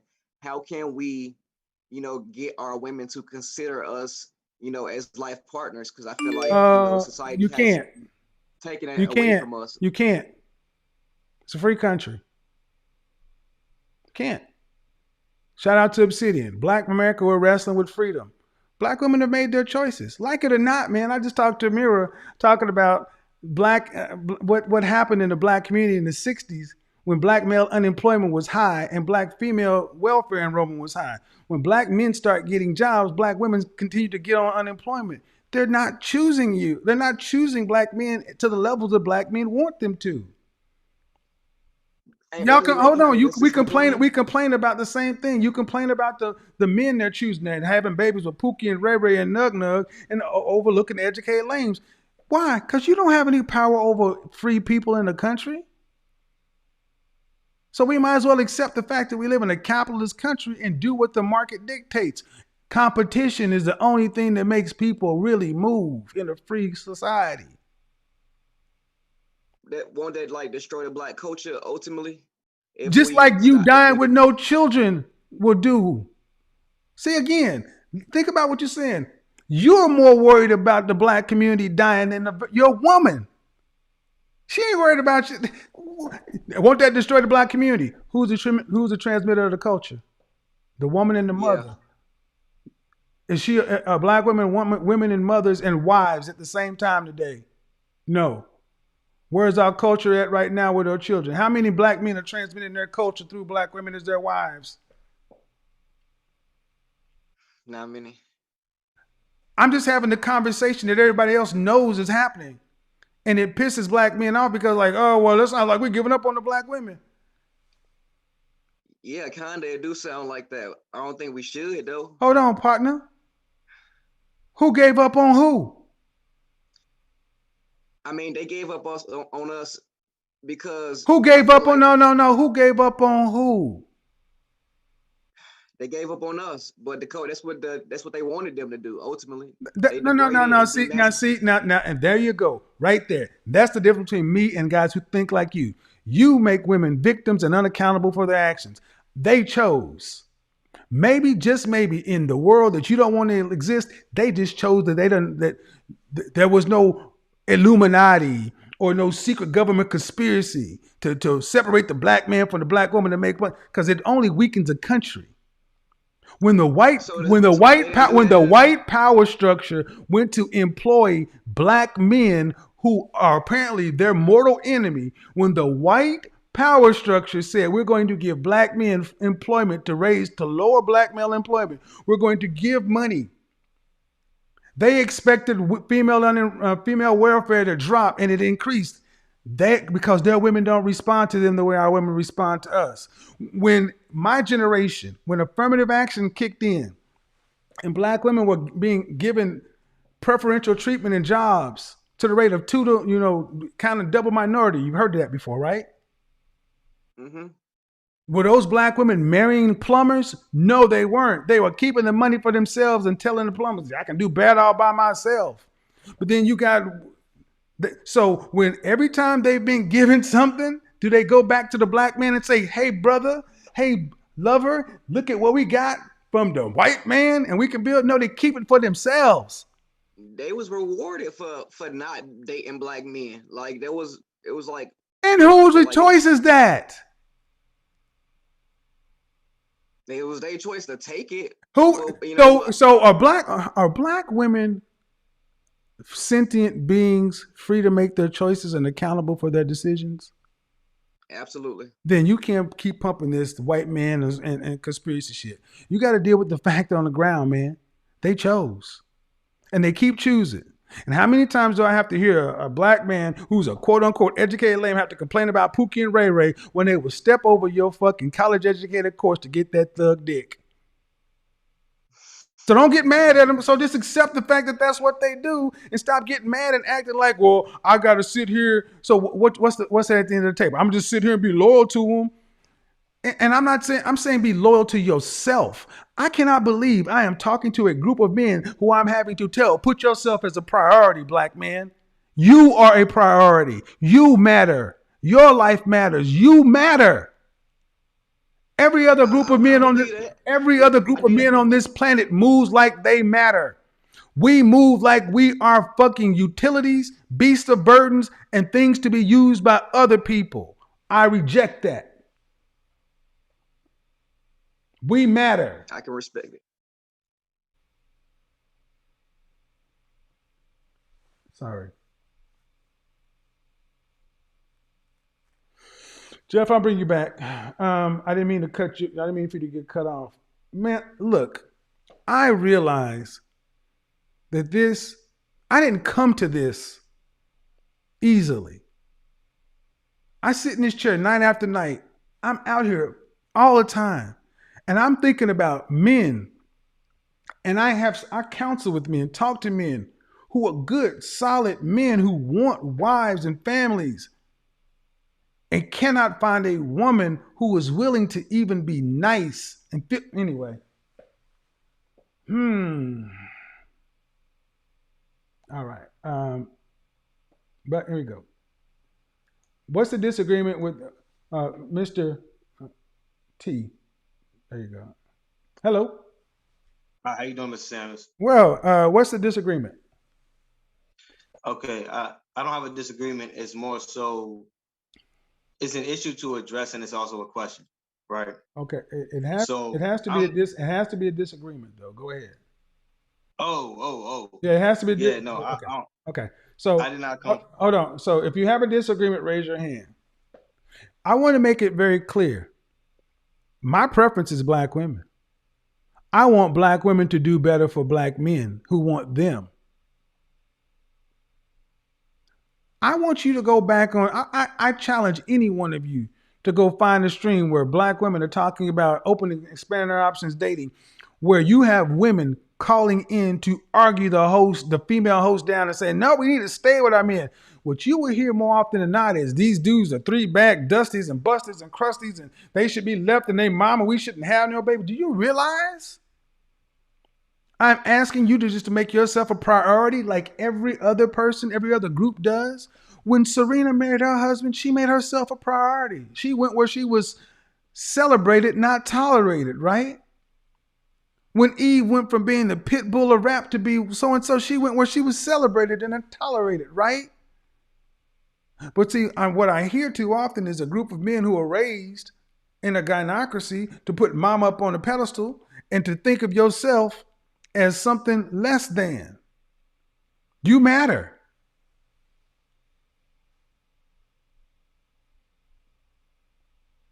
And there are plenty of black women who agree with what I'm saying and will gladly sit back and say, Becky, Marisol, Mylene, I ain't worried about them. They got to outcompete me because I got home field advantage. Why are we not taking this from the positive standpoint?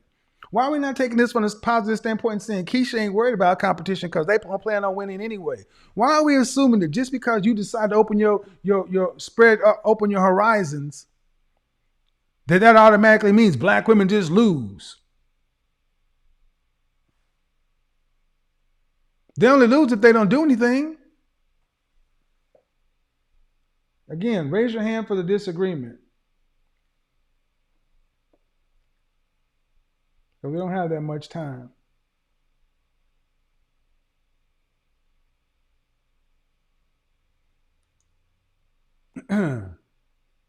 One hand is raised, but I can't see the hand that's raised. Where is it? Bradley. Go ahead. Yeah, how you doing, Kevin? I am well. How old are you? 32. My birthday is today, actually. Happy birthday. What's the disagreement? Thank you. No disrespect to your time or your show. I just want to make sure that I understand. Is the topic that we should have the option to date outside our race, or that it should be that we should date outside our race? No, I said the option. Expand your horizons. Expand your horizons. Okay. On that note, I'm not going to take any more of your time. I agree with you. All right. Okay. But I also need you guys to understand something. You need to ask yourself a question. The kind of man who can expand his horizon is a man who is valuable. Just because you say expand your horizon don't mean it's going to work. Just like the first guy said, how are we going to navigate that? You're going to have to bring something to the table because you can't just see. My position is I think we take each other too lightly. And nobody's happy with getting a minimum, a monopoly minimum. Hello? AM? Hi. Hello? Hi. Hello? How are you? Hi. What's the issue? Okay. Go ahead. I disagree. Can you hear me? Do you have me on Bluetooth, the speakerphone? No. I can hear you, but there's a problem on your end. So if you have YouTube on or anything other, if you have anything on other than Zoom, it needs to be off.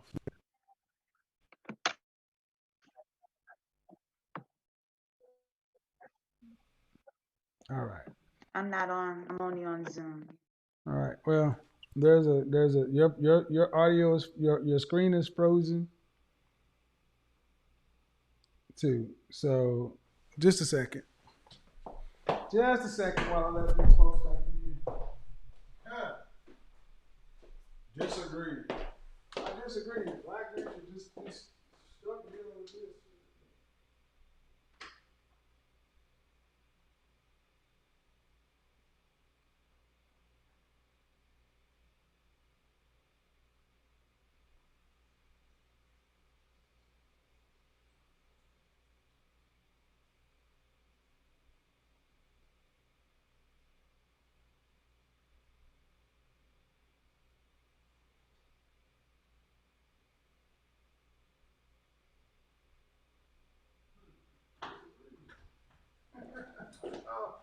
Let's do this. I got time today. I got time today. I've got time today.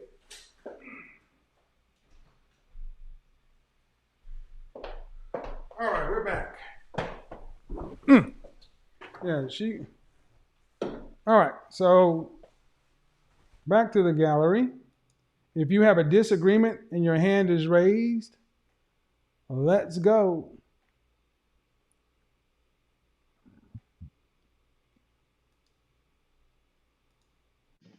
Hello? Hello? Yo, what's up? What's up, Kevin? Hello, how are you? I'm still learning. How are you? Okay, how old are you? 27. What's the disagreement? Okay, so my disagreement is like I understand what you're saying. I just don't think a lot of black men have done the inner work on themselves, so that once they go outside their community and expand the options, they really know things to focus on as far as teaching the legacy to other women. Hold on. Your disagreement is black men haven't done the work to date outside their community? No. My disagreement is I think we need to focus on, putting in the time as far as like the mental work once we do step out. I don't understand. Or if we do step out. So Okay, I'm basically, talking about men who are marriageable men who are doing what they need to do. And in any other community, these men will be considered to be viable husbands. What work do these men need to do? okay. Well, I'm speaking in the sense of the mental issues that we have and Who's sort of the we? things that Okay. So what you're saying, okay. No disrespect to everybody, but I'm hearing a bunch of people lumping black people in as all dysfunctional and needing help. I'm talking to the men who are out here working, taking care of themselves, who are marriageable, solid citizens, who in any other race of men would long ago have had a mate and a family. Not broken people who need right. 50. Why do we go to the minimum? And those people, let me ask you the next question. Would the men you're talking about in another race be married? uh nah. All right, then we're not talking. Then we're not talking about the same group of men. Okay, thank you. See, I I see what you're saying I though. don't think that all of our men are just I guess because, and part of that is still, I think, is that holdover from black men are all unfit. No. 54% of black men are single and childless, and 61% in the middle class.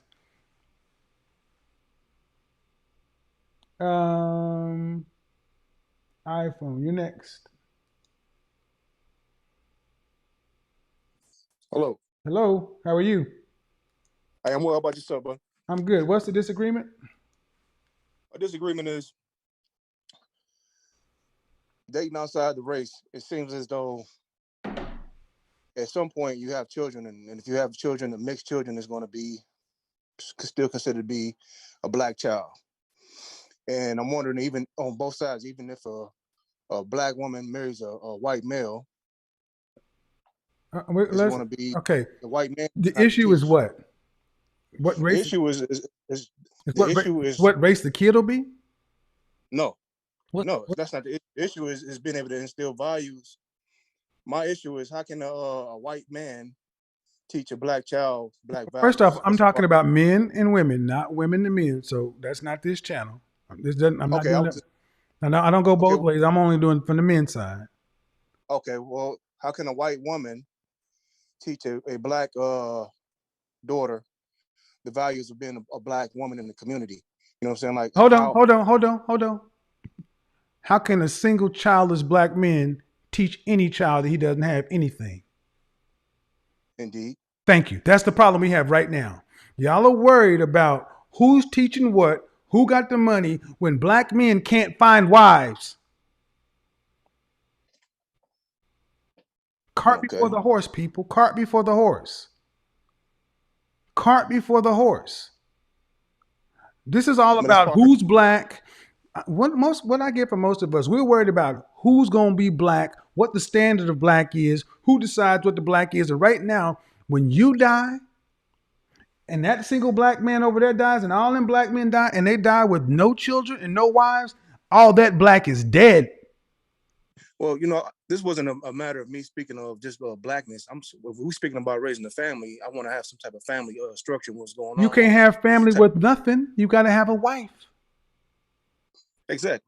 I get where you're coming from. I get where you're coming from again, but even raising a family in any way, you got to have you got to start off with an idea of what it You means to be gotta married. have a wife. We all get, no offense, bro, but we get into these deeply philosophical arguments. You can't have nothing without a wife. What does all the stuff you talk about come into play with no female, no wife? I get where you're coming from. All right. It makes a lot of Thank you. right. That's the point. And that's the point I'm ultimately trying to make.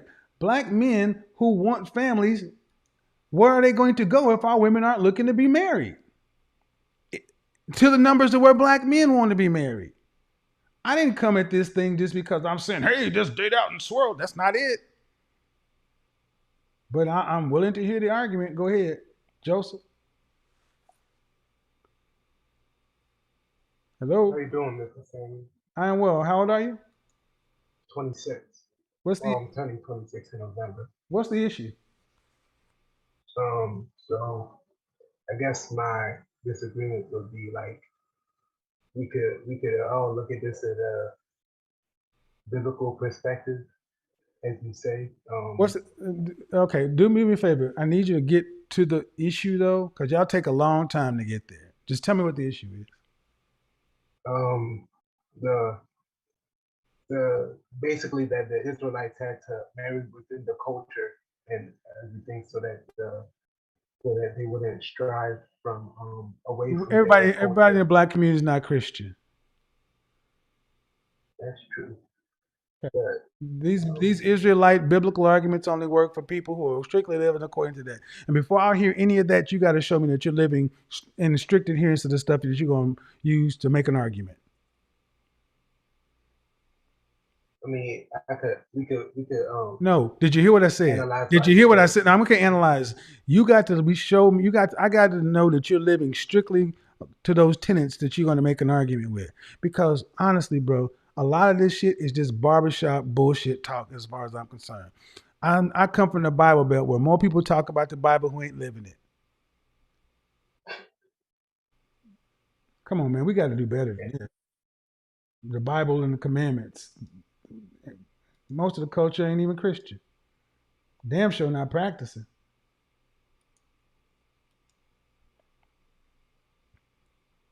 Go ahead, Gaston. Pearl. Hey, Mr. Samuels, how you doing this evening? I'm okay. How old are you? I'm 31. All right. So what's the issue or the disagreement? The disagreement is, I'm gonna try to keep it light. How difficult is it gonna be for me to teach Jessica X how to play spades? I hope you understand the sentiment in that. Well, how difficult is it going to be for you to teach Jessica X? How difficult is it going to be for you to teach a void? Avoid? A void, a zero, a nothing, a non-person, empty chair. But you understand No, the no, sentiment. no. I understand. It's cart before the horse. How difficult is it going to be for you to teach an empty chair, a non-person, a non-wife, a zero, a nothing? Well, no, I guess we may have had a misunderstanding. My point was to have a woman. I know what your point is. I know what your point is. I know what your point is how hard to. It's going to be harder for me to teach a non-black woman how to be black than a black woman. But that ain't not the issue we have. Do we? Oh no, not how to be black, how to be my woman. Well, that's what I mean. Well, how? So only a black woman knows how to be your woman? Not necessarily, but like I said, my woman needs to share interests with me, and that's the only conversation that I want to have this evening. So Is that no. Whether your woman looks like you or so, I'm trying to be clear. Yes, Only sir. black women can be taught to get on your program? Absolutely not. Okay, then I'm missing what you're saying. Please restate.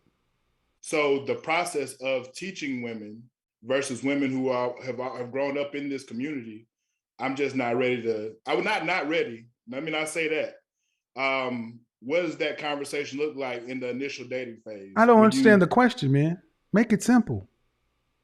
I'm a black man. I grew up in Atlanta, Georgia. And Okay. To teach a woman who didn't grow up in the same community I did about my culture, which is how difficult is okay. that conversation to have? Your culture is what? You see, I guess that's what it means. What does it mean to be black? Because I hear a lot of men say this, but what do you teach a woman who ain't there?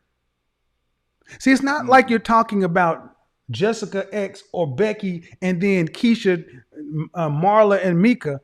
They aren't there trying to be your wife in this culture. Right. Why do we go to that other than look at the simple fact of you're in Atlanta? Are you married? Right. No, I'm not. I'm a single man. Would you like to be married? Absolutely. Would you like children? Yes, sir. Do you how often on a weekly basis do you run into a woman that's of marriageable quality for you here in Atlanta? Of my culture, very rare. Then why hold on, brother. Hold on. Yes, sir. And if it's 17 black women to one black man in this place, and you saying it's very rare, why are we worried about teaching Jessica X anything? At least Jessica X can't be taught because she would be there. Right. See, this is one of the biggest tricks that I think has gotten played on black men. I'm going to be anti-black or disingenuous to black or something to black. We got to hold the blackness. When it's up to us as men to be on our program and on our purpose, and we teach our women anyway. But you got to have a woman that wants to be there and wants to be taught. Absolutely. And I agree that there's a guilt in our culture, and I'm not trying to put that guilt on myself, but I think, again, I hope you understand my sentiment. Well, I do, but we carry that around more than anything else. It's like, well, we got to, okay, where are the women standing? If you can't find a black woman, a black wife in Atlanta, it's going to be damn sure much harder in Cedar Rapids. Right. I mean, I'm just saying, man. I mean, I think the reality, I didn't come to this conversation easily. And the reality is kind of problematic. It's like, well, damn, is it like that? Hello? Hi. Hello? I wanted to know. How old are you? 23. All right. First off, you've got something playing in the background. And you've got background noise. I can't do that.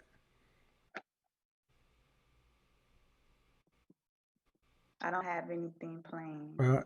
You're the second time you've been on, and I've heard the background. So what's the question? Okay, you do have something else playing on in the background. So sorry, I keep getting feedback loops. So we got a lot of black. Go ahead, Ms. Arkin. Hello. Hello. How old are you? 45. 45. Yes. So what's the issue? All right. While I agree with the premise of what you're getting at, there's a small. Okay, you need to speak up. You need to speak up. Oh, sorry. Can you hear me better now? While you agree with the premise I'm getting at, go ahead. Yeah, I agree with your premise, but there seems to be there's a small problem that I don't know if you've thought through yet. The question is this: if women are the teacher of culture, and so far we've got a culture that tends to shy away from dealing with other races, how do we get it out there that should be allowed and be open to dating other races? Why is that a problem? Why does Well, no. Why does what you as a grown damn man choose to do need to be gotten out there by anything else? Just go do what you need to do. you're misunderstanding the question. Apparently so, because this comes down to an See, if individual. I might, as an individual, Hold on. as an Hold individual, on. I have Hold on. no issue. Don't overtalk me. Sorry. We don't have to get anything out to anybody. It's just about dating, choosing to be with somebody. But restate what you're saying, because that's what I believe I heard. Getting a message out to whom? I'm trying to figure out the right way to word this so you don't misunderstand it. Just make it simple. It comes down to the fact that people have already been indoctrinated with the idea that they need to date within their race. People like Yes, who? a lot of what People you're who? facing, People like who? people, every race, to be Okay. honest. But Okay. Hold on. Do you want to be married? I've been married. Okay. I'm widowed, and All hopefully right. I'll get a chance. Okay. I'm not worried about people. We come down to an end. This is really not a philosophical question. It's really just a matter of, for the men who want to get married and have families, you have to have single available women who want to be married. True or false? True. Do we have enough in the black community for the amount of black men that want to be married? Not even close. Well, then the only answer is the men don't marry, or they expand their pool of dating women. That's the only answer. There are only two answers. It's binary. It's not philosophical. It's real simple. And I agree with you. And but I still anything after that is cart before the horse. Worrying about letting them know that they have the choice to choose. You can't do that, man. You can't worry about all that. You talk about it. That's the best you can do. I think we try to overcomplicate things, guys. I really think we try to overcomplicate things. Anthony. Myron, your hand is your stuff is gone. I mean, I guess you could put it. I mean, no. All jokes aside, I guess you could put it on the billboard. Put it on the billboard. Unmute yourself, Myron. Hello. Can you hear me? Yeah, I can. How are you? Good, man. How are you, Kevin? I'm good. How old are Good to you? meet you. 42 All right. So what's the or issue? 41. So what's the issue? Man, it's hard to say there's an issue, what you're saying, because everything you're saying is spot on. But my issue is, why not look at overseas like African women? We don't have to just leave our black sisters. We can still we can go Caribbean. We can What does go the average black man? Afro What is it? Latin. Hold on. What does the average black man in this country earn annually? Like you said, around 40,000. How's that man going to date internationally? There are ways. No. My wife is Sir, African. sir, My sir, wife is- sir, my sir, wife is sir, African. sir. $21 an hour. Yes, sir. That's living paycheck to paycheck. So You're right. let's stop the You're cap. right. That is. Let's stop the cap. Yeah, I mean, there's no cap on that. There's So no how do cap they on that. date No cap. internationally if you can't travel internationally? That's true. They have to be able to travel. Thank That's you true. very much. No travel. That's No. true. Thank you. We always talk. That's true. You're right. I know. I mean, I guess, and it's like, and I think it's interesting that we have to resort to things like that. It's like, why are black men who care being forced to try to leave the country? Why isn't the country trying to just get better for the? Why aren't the women in the country trying to get better for the black men who want them? I mean, I guess that's my ultimate question: is all the stir and dry, all the why black this and the money and this that. Where are the women with this amount of vigor and vehemence saying we need to do something to keep our black men? Where are their conversations? Or are y'all really not going to accept the fact that they ain't fighting like y'all are fighting? Are they? I mean, that may be an overstatement. Are they fighting like you are fighting? Are you fighting like you're fighting? Or are they just saying black girl magic when Serena got married? Yay!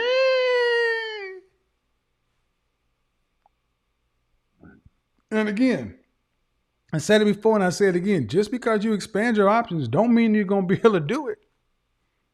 But the kind of man who wants to be married and have children and who can expand his option is a man of value. And a man of value should be able to find a wife and have a family.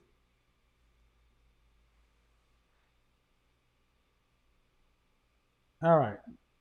German, go ahead. Hello? Hello, can you hear me? Yeah, can you hear me? How old are you? I'm 31. All right. What's the issue? Well, my issue is I don't think that women can really compete with other well, for example, the way I grew up, my sisters, my mother was a country lady. She grew up in the country in Dominican Republic, and What I remember my sister. what's the issue though? Well, the issue is I don't think modern women can really serve their men, so the men can actually do the work to have better outcomes. That's not this topic. Oh, okay. All right. Different. Dang. All right. Different topic. This is not just what's going on with women, and it's a very specific topic. I mean, I'm trying to see whether you agree with me or disagree with me. I come at this thing from a market sense, and if you want to compete for somebody to buy your product, you need to give the product they want. Christian, unmute yourself. Hello. Hello.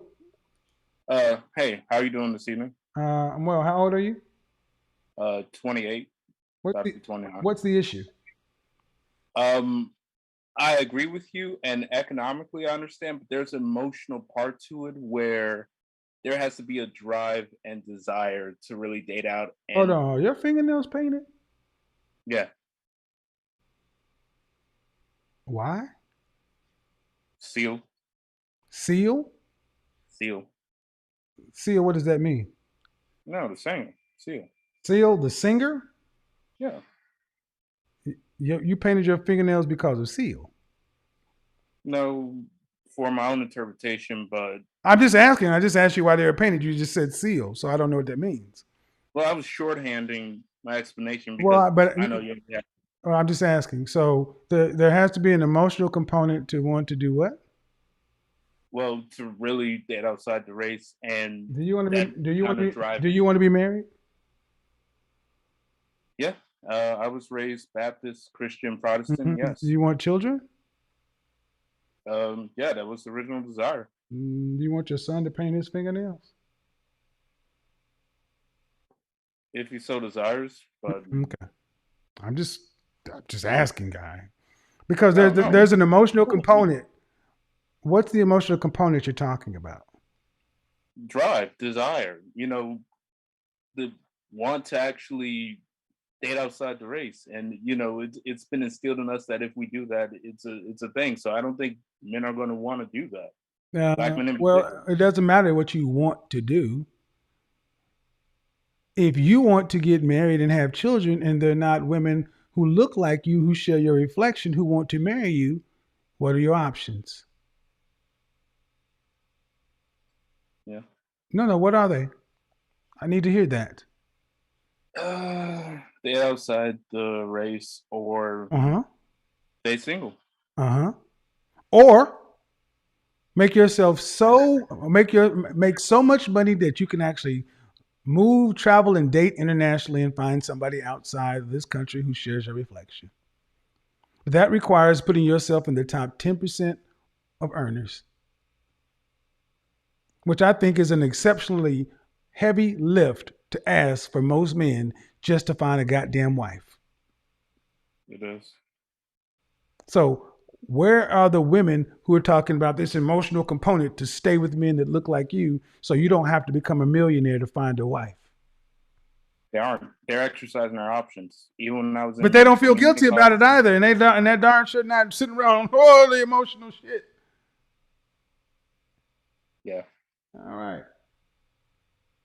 Again, I'm still yet to hear a argument that makes a lot of sense.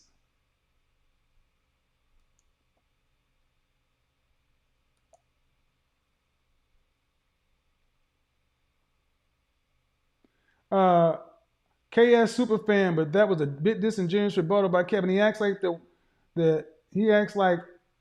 he acts like there aren't African, Haitian, Caribbean women living in the U.S. African women, no, they're just not enough. Not disingenuous. It's called math. Just because, I mean, I'm sorry, but I do respect. Who is this? Mr. Deontay Roman. If you live in a large metropolitan area that's diverse, you may have Haitian, African, and Caribbean women. I'm from Oklahoma. There are no real Caribbean, Haitians, Africans, few. The majority of this country is unpopulated. And there are not enough African, Haitian, or Caribbean women who aren't married to African, Haitian, or Caribbean men to put up for 20 million, well, we're 40 million people, for all the adult black men of marrying age. Math is not disingenuous. We could try though.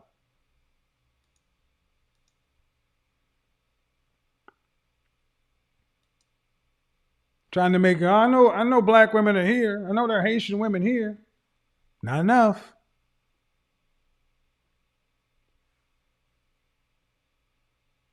I mean, but if I missed the logic on that, please somebody correct me. If I missed the logic on that, please. I don't see enough of these women here. And if they were enough of these non-ADOS black women here, why are so many black men talking about going overseas? I think this conversation is going to be a good one to get started, because what I am seeing is a lot, and this is what I knew was going to happen. I have always said that the problem we are experiencing in the black community is not that black men don't want to be married. I know we have lots of good, solid, decent black men who in years gone by would have been married. Today, we have more black men who are husbands than we have black women who are wives. And I'm sorry, black men, you got to stop feeling guilty about the fact that there are not enough wives for the men who want to be husbands. Their mothers, their cultures, they don't make themselves the wives. How can you fix that? I'm willing to listen though. Randall, no microphone connected. Michael, no picture.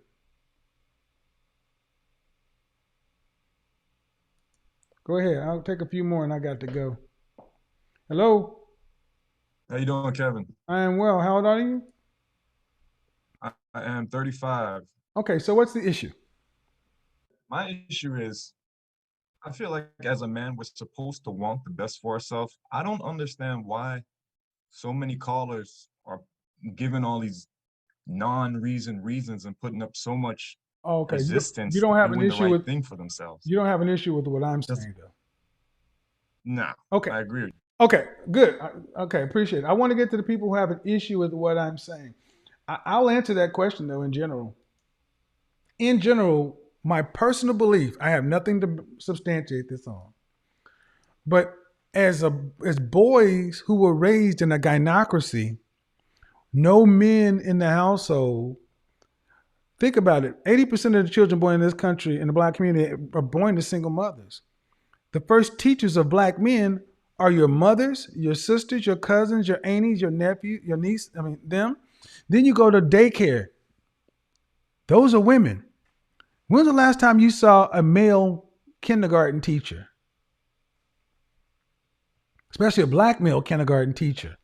When is the first time many black boys see a black man in a position of authority in his day-to-day life? Possibly in elementary school, possibly, but much more likely in junior high or high school. And that is likely coming along athletics. By this time, you've already lived a life to where women control the world. Women are like mothers are like little gods in a household of kids. There's an entire school of thought behind this. So it's not a stretch for black men to feel like they're being disloyal to mama and the women who made it possible for him to even exist.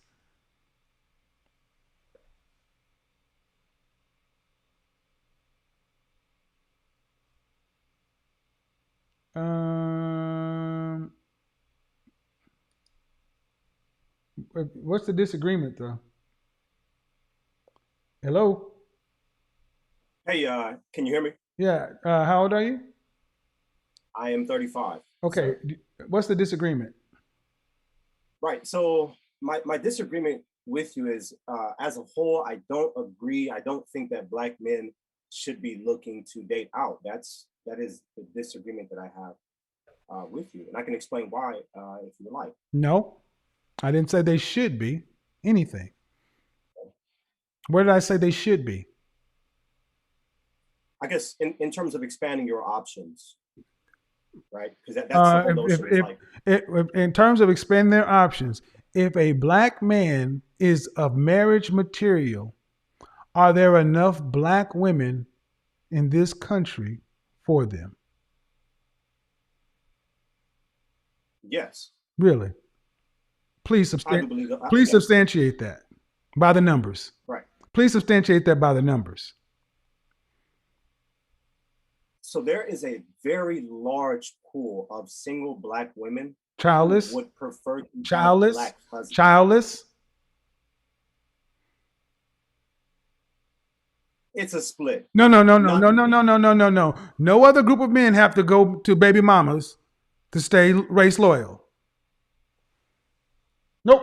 I'll give you that one. I'll give you that for sure. In other words, you're already putting black men as stepdaddies for the race.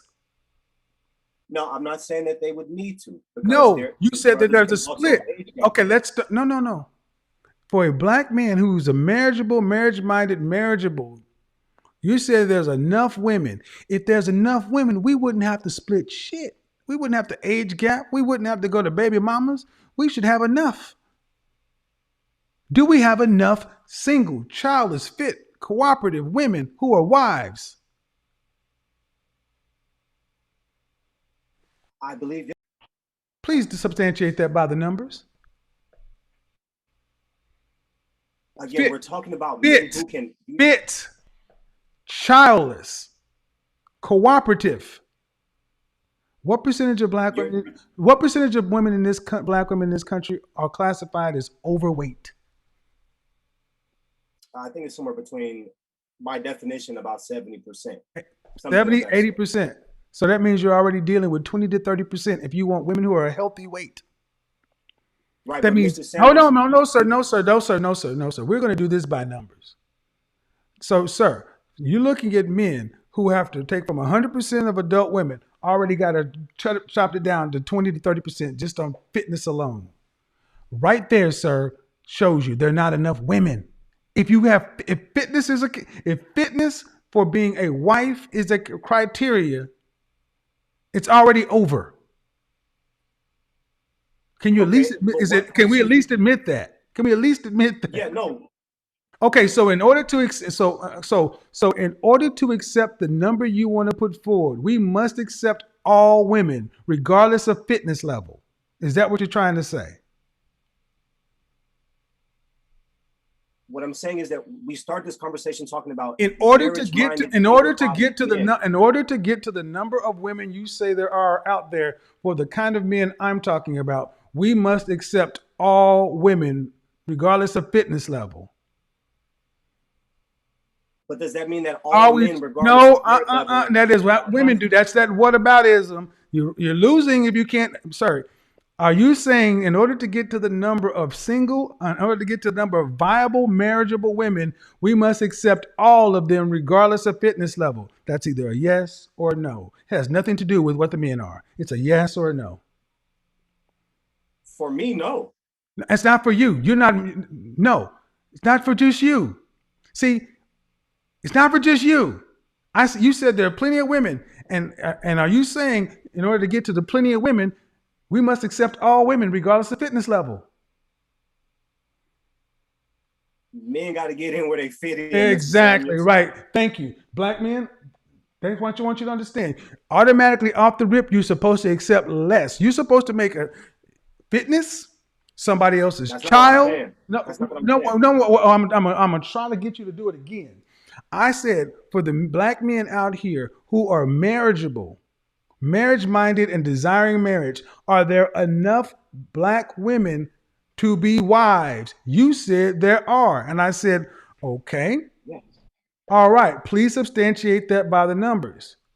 Look at the numbers. If fitness is a criteria a man wants in his wife, and if 70 to 80% of our women are overweight, that means you got 20 to 30%. Are we saying that a man must accept 100% of all single women, regardless of fitness level, even if that's a criteria he's choosing by? You're accepting raw numbers. This is a man who wants you to expect raw numbers, regardless as to standards. That's why I did this over and over again. That's bullshit, sir. No, what I'm saying is, Mr. Samuels, that there are also men out there who are looking for wives who are in very bad position themselves. So in what Hold on, sense? let's do this.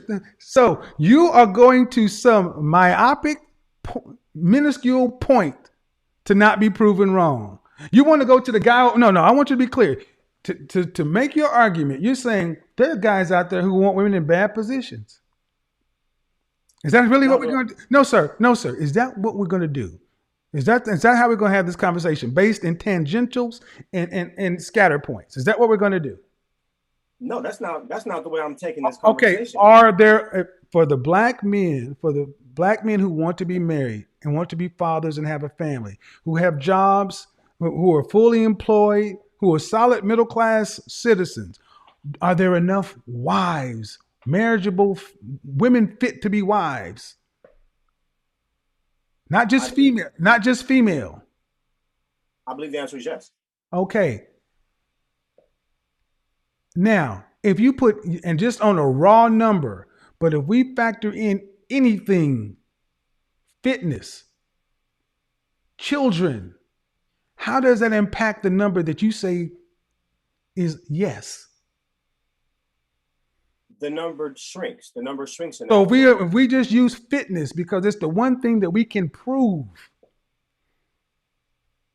If you factor in fitness, just baseline fitness, are the remaining women enough for the men seeking wives? If those men are themselves fit, yes. Again, that is, I'm going to say something, sir. That's that whataboutism that comes from the gynocracy. That's the female mindedness right there. That's the female mind. That's just whataboutism. Yeah, but if the man got to be fit too.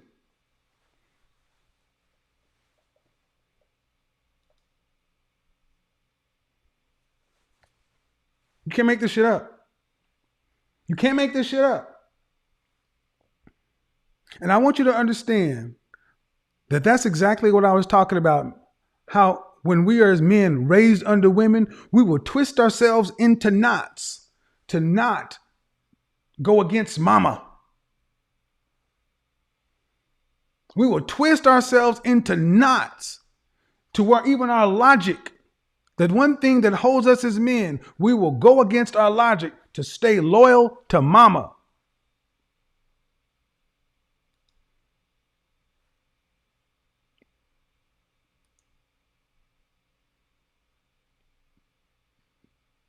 You laughing, bro? I mean, you gonna have to live with that one, man. You gonna have to live with that one. Demetri, your audio is not connected. So, black man, in order to have a wife, you got to accept a woman on the raw numbers. You can't have any kind of standard. Children, there's a guy out there for. Regardless of her fitness level, there's a guy out there for. Isn't that what we get told? Isn't that what women get told? There's somebody for everybody. Apparently not. Apparently not.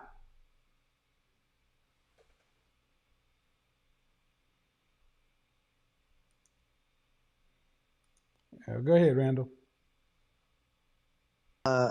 Yeah, man. No, first off, no. How old are you?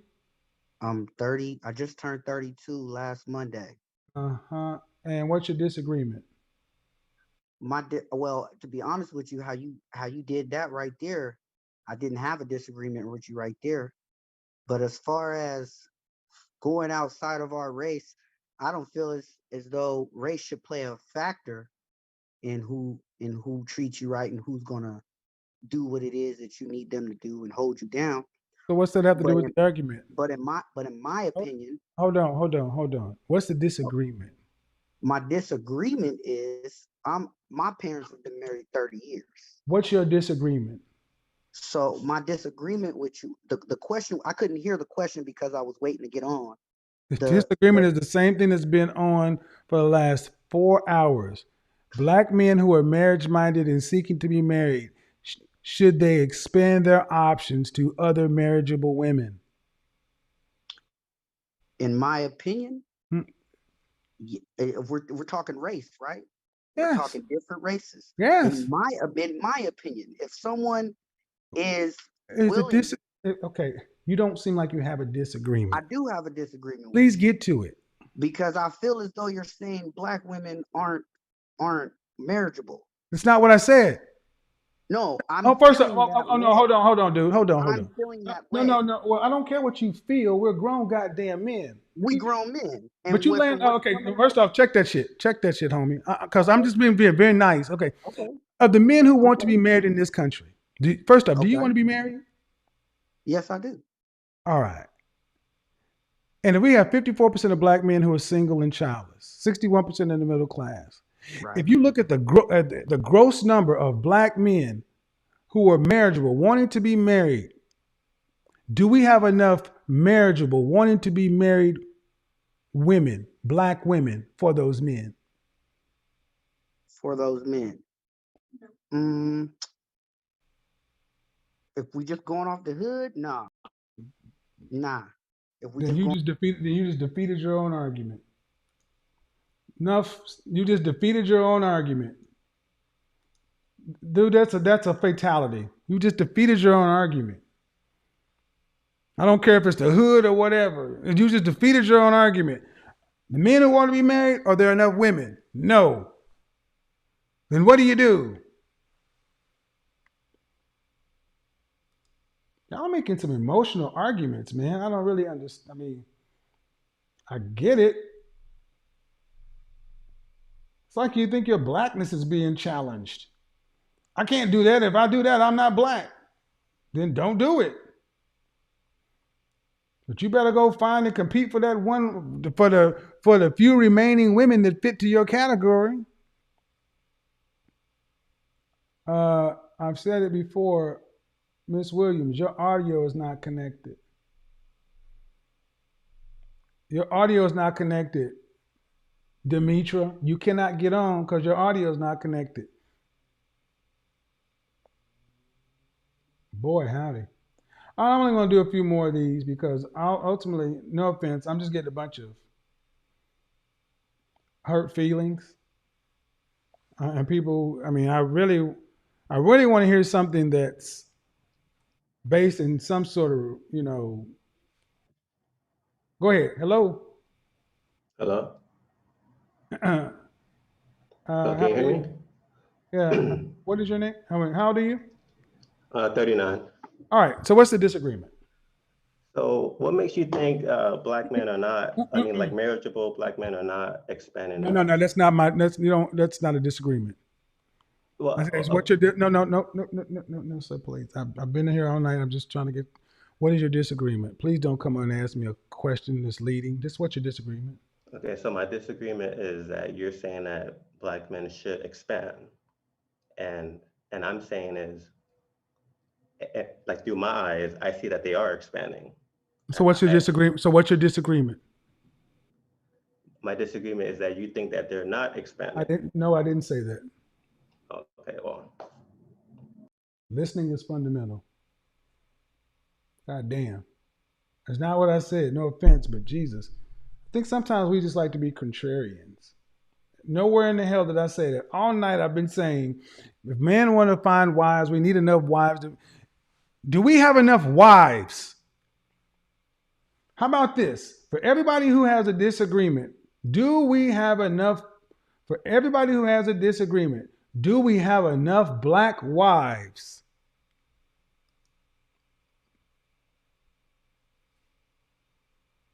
Unmute yourself, please. Hello. Hello, hi. How old are you? I am 30 years old. Where are you from? I'm from London. All right. So what's your disagreement?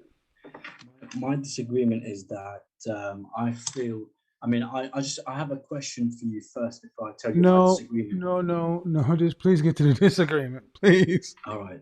Okay. My disagreement is that I think that the majority of black men are not ready to fully expand their horizons, i.e., meaning that, you know, how you said previously how All right. you Okay. think The the question is market. not whether black men are ready. It's not the question. I'm talking about the ones that are. Okay, yes. I Okay. think So that the black men who are marriageable, ready for marriage, those are the yes, ones we're talking about. yes. Then what's your disagreement? My disagreement is that they can only expand their horizon, not fully into the cultures, i.e., like my culture. What's I the mean, disagreement? can you repeat the question for me again? Because I've got 1,000 things. No. Nope. Y'all are just making up stuff at this point now. Black men ain't ready to be married. There ain't enough black men to be married. Black men can't do this. That's not what I said.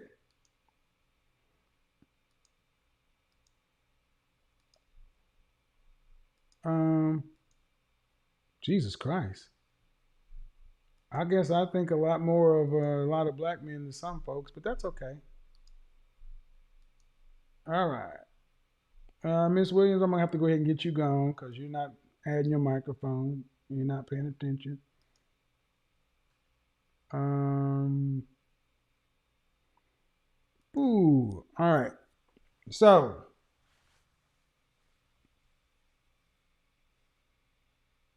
I'll tell you one thing, I'm disappointed. I sure wish that we had more men who were advocating for men. I wish we had more men who were advocating for men ahead of everything else.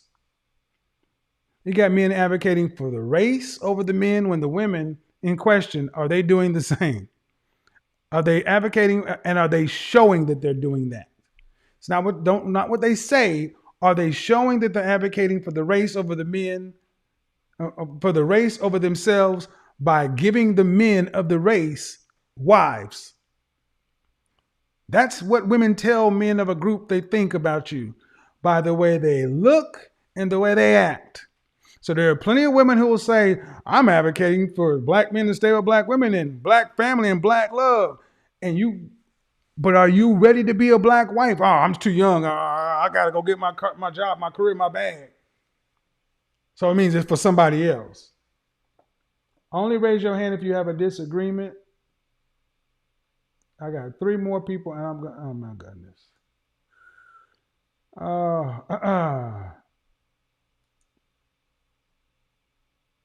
Unmute yourself, please. What is this going on here? Seriously? Hello? Hello. Hello? Can you hear me? Barely. Well, there you go. Close to that. No, hold on. Go ahead. How old are you? I'm 35. What's the disagreement? Honestly, What's I the don't. what's the disagreement? I would like to say a few things, but I don't really have any disagreement. Okay. If you don't have it, okay. I'm going to lower everybody's hand. I only want to talk to the people who have a disagreement. If you don't have a disagreement, please do not raise your hand. There's a button that says raise hand. Where'd Anthony go? Darn it. Oh, crap. All right, Anthony. Whew.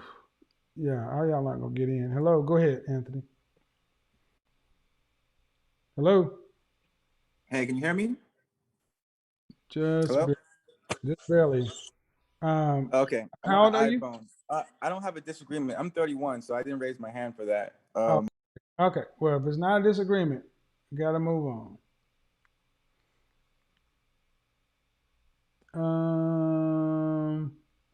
If I've already spoken with you, we got to get it. Amanda, go ahead. Yes, how you doing? I'm well. How old are you? I'm 47. All right. So what is the disagreement? Well, for the majority of things you say, I'm in pretty much agreement. But the one thing that I've noticed is a lot of times you'll mention people being too young. And then you'll reckon back to, So past what's times. what's the disagreement on this topic? Well, I Do you think have it's this? relevant Do in you the have fact this? that, Please, sir. well, Could you make the it simple? pool, okay, well, I'm The saying pool of what? the pool of women shrinks when you take out a certain amount of women who I What think is the should be considered to disagreement? be eligible. What is the disagreement, though? What is the question that I asked? The question is, should we date outside of our race or outside of our cultural groups? And That's not.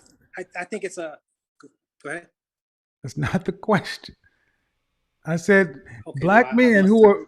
are. I've been going for almost 4 hours, and I said black men who are looking to be married, to have families, be fathers, solid citizens who are ready to be married. Should they expand their options if there are not enough wives that look like they're available? That's the question.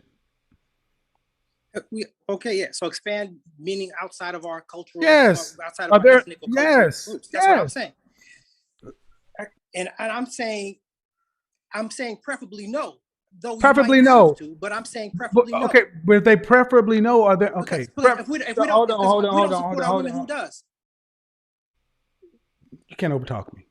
That shit won't work. Let's try this again. The way this, I'll let you say what. Look, preferably is one thing. But are there, for the black men who want to marry and have children, who are ready to be married, are there enough black women who want to be wives, who are fit, ready to be wives? And my answer is two-part. And the reason I brought in the other, what Before I the mentioned two-part, could you about, give me a yes or a no? Before you give me the nuance, give me the concrete. I don't think it's that concrete. That's what I'm saying. I think Well, there there is no, if you do it right. no, guys. And the question I'm asking has been the same question over and over. But I feel people want to get nuanced because the answer is not what they want it to be. Do for the black men That's not who true. are there enough black for the black men who want to be married and are fit and ready to be married? Are there enough fit women fit to be wives and ready to be wives?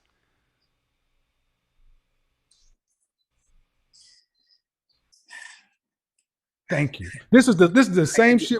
That's the same when I asked that black woman who is a counselor about the smiling. It was the same delay. The answer is no, and you know it's not. That's why you're delaying.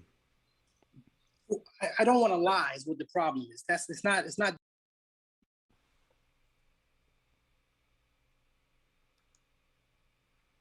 not that hard of a question. Well, I don't have the numbers in front of me. They could have changed since last week's census. The fuck are you talking about? All you have to do is turn to the manosphere. All you have to do is listen to any channel where men talking about the state of the dating relationship while your kids running around making noise. They don't have wives and kids. You need to listen to if you listen to what the men are telling you, they will tell you. There's a man right here in Atlanta who was popping this same shit, and there's 17 women to one man down here. And I said, well, how many times a week in Atlanta where there's 17 black women to one black man? How many times a week in Atlanta do you run into a woman that's ready or fit to be a wife? Not that often. Do you hear that? In Atlanta, 17 to 1. And he said, in a week, not that often. So due respect to what you feel, think, whatever. I'm here in the black Mecca. So instead of telling us what you think, shut the French toast up and listen to the people who are still in the game. No offense, guys, but a lot of y'all are talking in y'all's fucking feelings.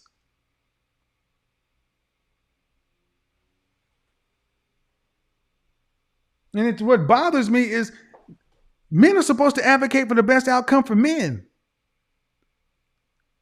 And I'm hearing men who are like, stay black and be down with. Fine. Where are the black women who want to marry these men? Who want to be fit, feminine, friendly, cooperative, submissive, and go build this Wakanda you're talking about? Where are they? Where are they?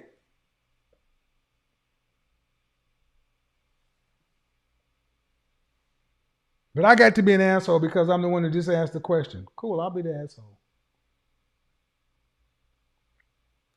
I've yet to have somebody say, But anyway, let's answer this.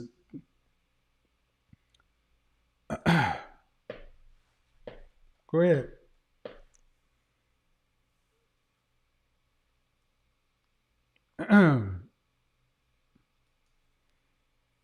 Unmute yourself. Oh, you got me? How old are you? 34. What's the noise in the background? It's a refrigerator situation. Oh, okay. I'll get to it quickly if you don't mind. Go ahead. Basically, men can have the option. We shouldn't do it, specifically because this is who we are. As far as a one drop rule, it might mean something to the masses. Hold on. We shouldn't do it. We shouldn't do it. We shouldn't do it because of black. We should stay together. Hold on. D-Will, hold on. We shouldn't do it ultimately because of black. I think one drop rule. Okay, man, sir, I'm just trying to understand. The ultimate position is we shouldn't do it because black. We're black. One drop rule. Whatever. Black. White people black. Don't do it because of white. Okay, sir, is that what you're saying? I'm saying that our Okay. Again, I'm going to try this one time again. See, it's not a hard concept. Are you saying that black men should not do it ultimately because we black? And the answer is? The answer is yes, because... All right, then if that's the case, then why don't the women who are black make themselves suitable wives for the men who want to stay married to black women because we black? That is their choice. It's I not their believe choice. No, that sir. No, sir. No, they sir. No, sir. No, go ahead. sir. No, sir. See, therein lies the problem. Black men are holding themselves to a standard that our women aren't even holding themselves to. We're supposed to stand out and hold the line because we black, and we're not even getting. See, the problem is not that the black men don't want to be fathers and black families and be black. My preference is black, but where are the corresponding black women who are fit, feminine, friendly, cooperative, submissive, childless, who want to be our wives? See, that's where we're not getting to. So we're telling black men, hold on, black man, just wait. Wait for her to come along. When 80%, 78% of them are out overweight, obese, when a larger percent of them are single mothers, just hold on. Wait for the one or two that might come along. When you got a brother right here in Atlanta, 17-1, tell you don't even see him on a weekly basis.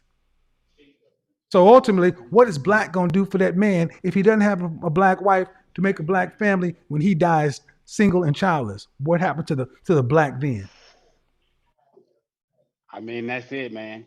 That's literally it. So are you saying you want the black race to die out in that case? Because if that's it, no women, or would it be better for him to go make a shade of brown? You make a point. The shade of brown is better than nothing. That's all I'm saying. We need to start advocating for men who want to be with men. I understand the impulse, brothers. I do. But our women are not showing us. I don't care what they say. What are the women showing? That's the ultimate thing. Are the women showing what they're saying? And I don't see it. I knew this was going to run deep. All right. Let's get to last person. 1, 2, 3, 4, 5, 6, 7, 8, 9, 10. All right. It's past 2 o'clock. It's too much. Look. Okay. I knew this was going to be a contentious topic. But I'm going to stand on my square. I'm a men's advocate. And I see far too many men, and I have seen far too many men that I know over the last 30 years who have been raised in single parent households, who have been beta males, who have had troubles, trials, tribulations, seen the worst parts of everything, and have made themselves thorough men who, despite their best efforts, every time they try to reach out to their woman who's their counterpart, they don't want to get married. They don't want to do. I know black men right now who have had to date out because there are not enough black women who want to be wives, who are fit to be their wife. There are women who say they want to be a wife, but like I said, do they have somebody else's kid? Are they agreeable? Are they this? What are you getting? And what are we ultimately telling men? That being black, just wait your life out to hope. You cannot control what anyone does in this country. The women are going to do what they do. You can't manipulate them. You can't force them. You can't cajole them. And honestly, I've heard, and I will say this to the women: the women advocate for each other far more than the men do. But you know what? That's to be expected, because the daughters saw their mothers stand up and say, "I don't need no man," or whatever. Get what you want. The daughters have been told strength. The daughters have been told to worry about yourself from the mothers. The weakness that we're seeing in black men advocating for themselves is from the weakness that's been put in them from the mothers. Whether on purpose or accidental, doesn't matter. And my ultimate point is, you matter. You matter. Your life matters. And you deserve to be with somebody who wants to be with you. I prefer it to be somebody that looks like you. But if there are not enough of them around, do you want everything to end with you? Where is a sense of urgency in our women to say, you know what? I don't want it to end with him either. So let me We're going to have the conversation in some part or another. I know this thing is going to get chopped and screwed and misinterpreted like a mug because people just don't listen. They don't actively listen. There are going to be people who come in here who actively come in here in bad faith and take something said in context or in heat and out of context. The ultimate context is this. Women of the group tell men of the group what they think men deserve by how they look and how they act. And I want to ask one question. How are black women telling black men what they think they deserve by how black women look and act when it comes to being married? Are black women looking forward to marriage like kids look forward to Christmas? Or are you looking forward to marriage like Christmas when you know you got a gift bag and some socks under there? How often do you hear our young women talk about their bag, the entrepreneurialism, hustle, grind, or whatever? Or they talk about, oh, I need them. I'm ready to be a wife. And how many times do you hear our women when they're 18 to 27 years old saying, my priority right now is getting married and being a wife and having children? That's often the default position after they've done everything else. That cannot continue to go on. And you continue to have a black community that we so much call, what you're so proud of. You got to have wives. And I think that's what's hurting so many black men, because I've seen the men's pain. And this is a painful conversation for men to have. To think, God dang, is it that bad?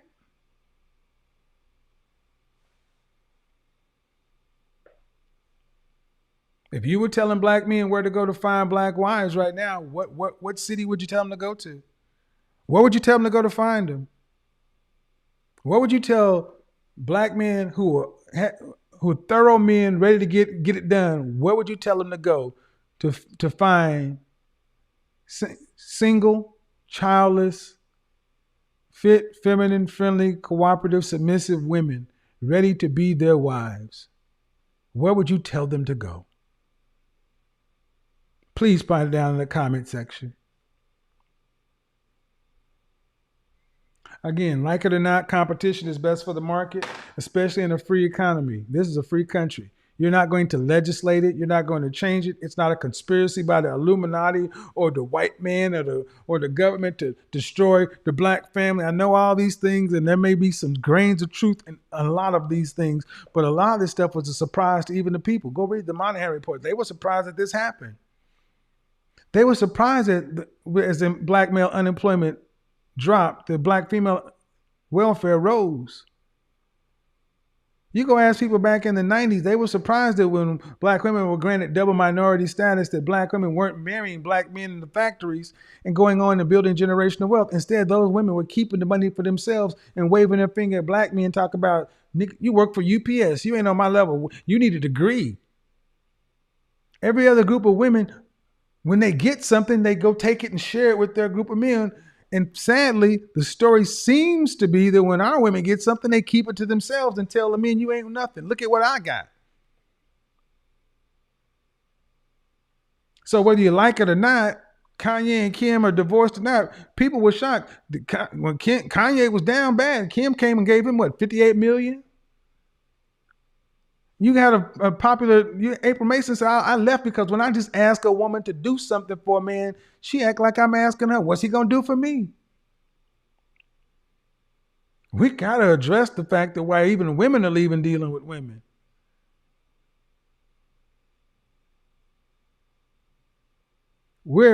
My personal point, it's a national emergency in the black community. The gender war is over.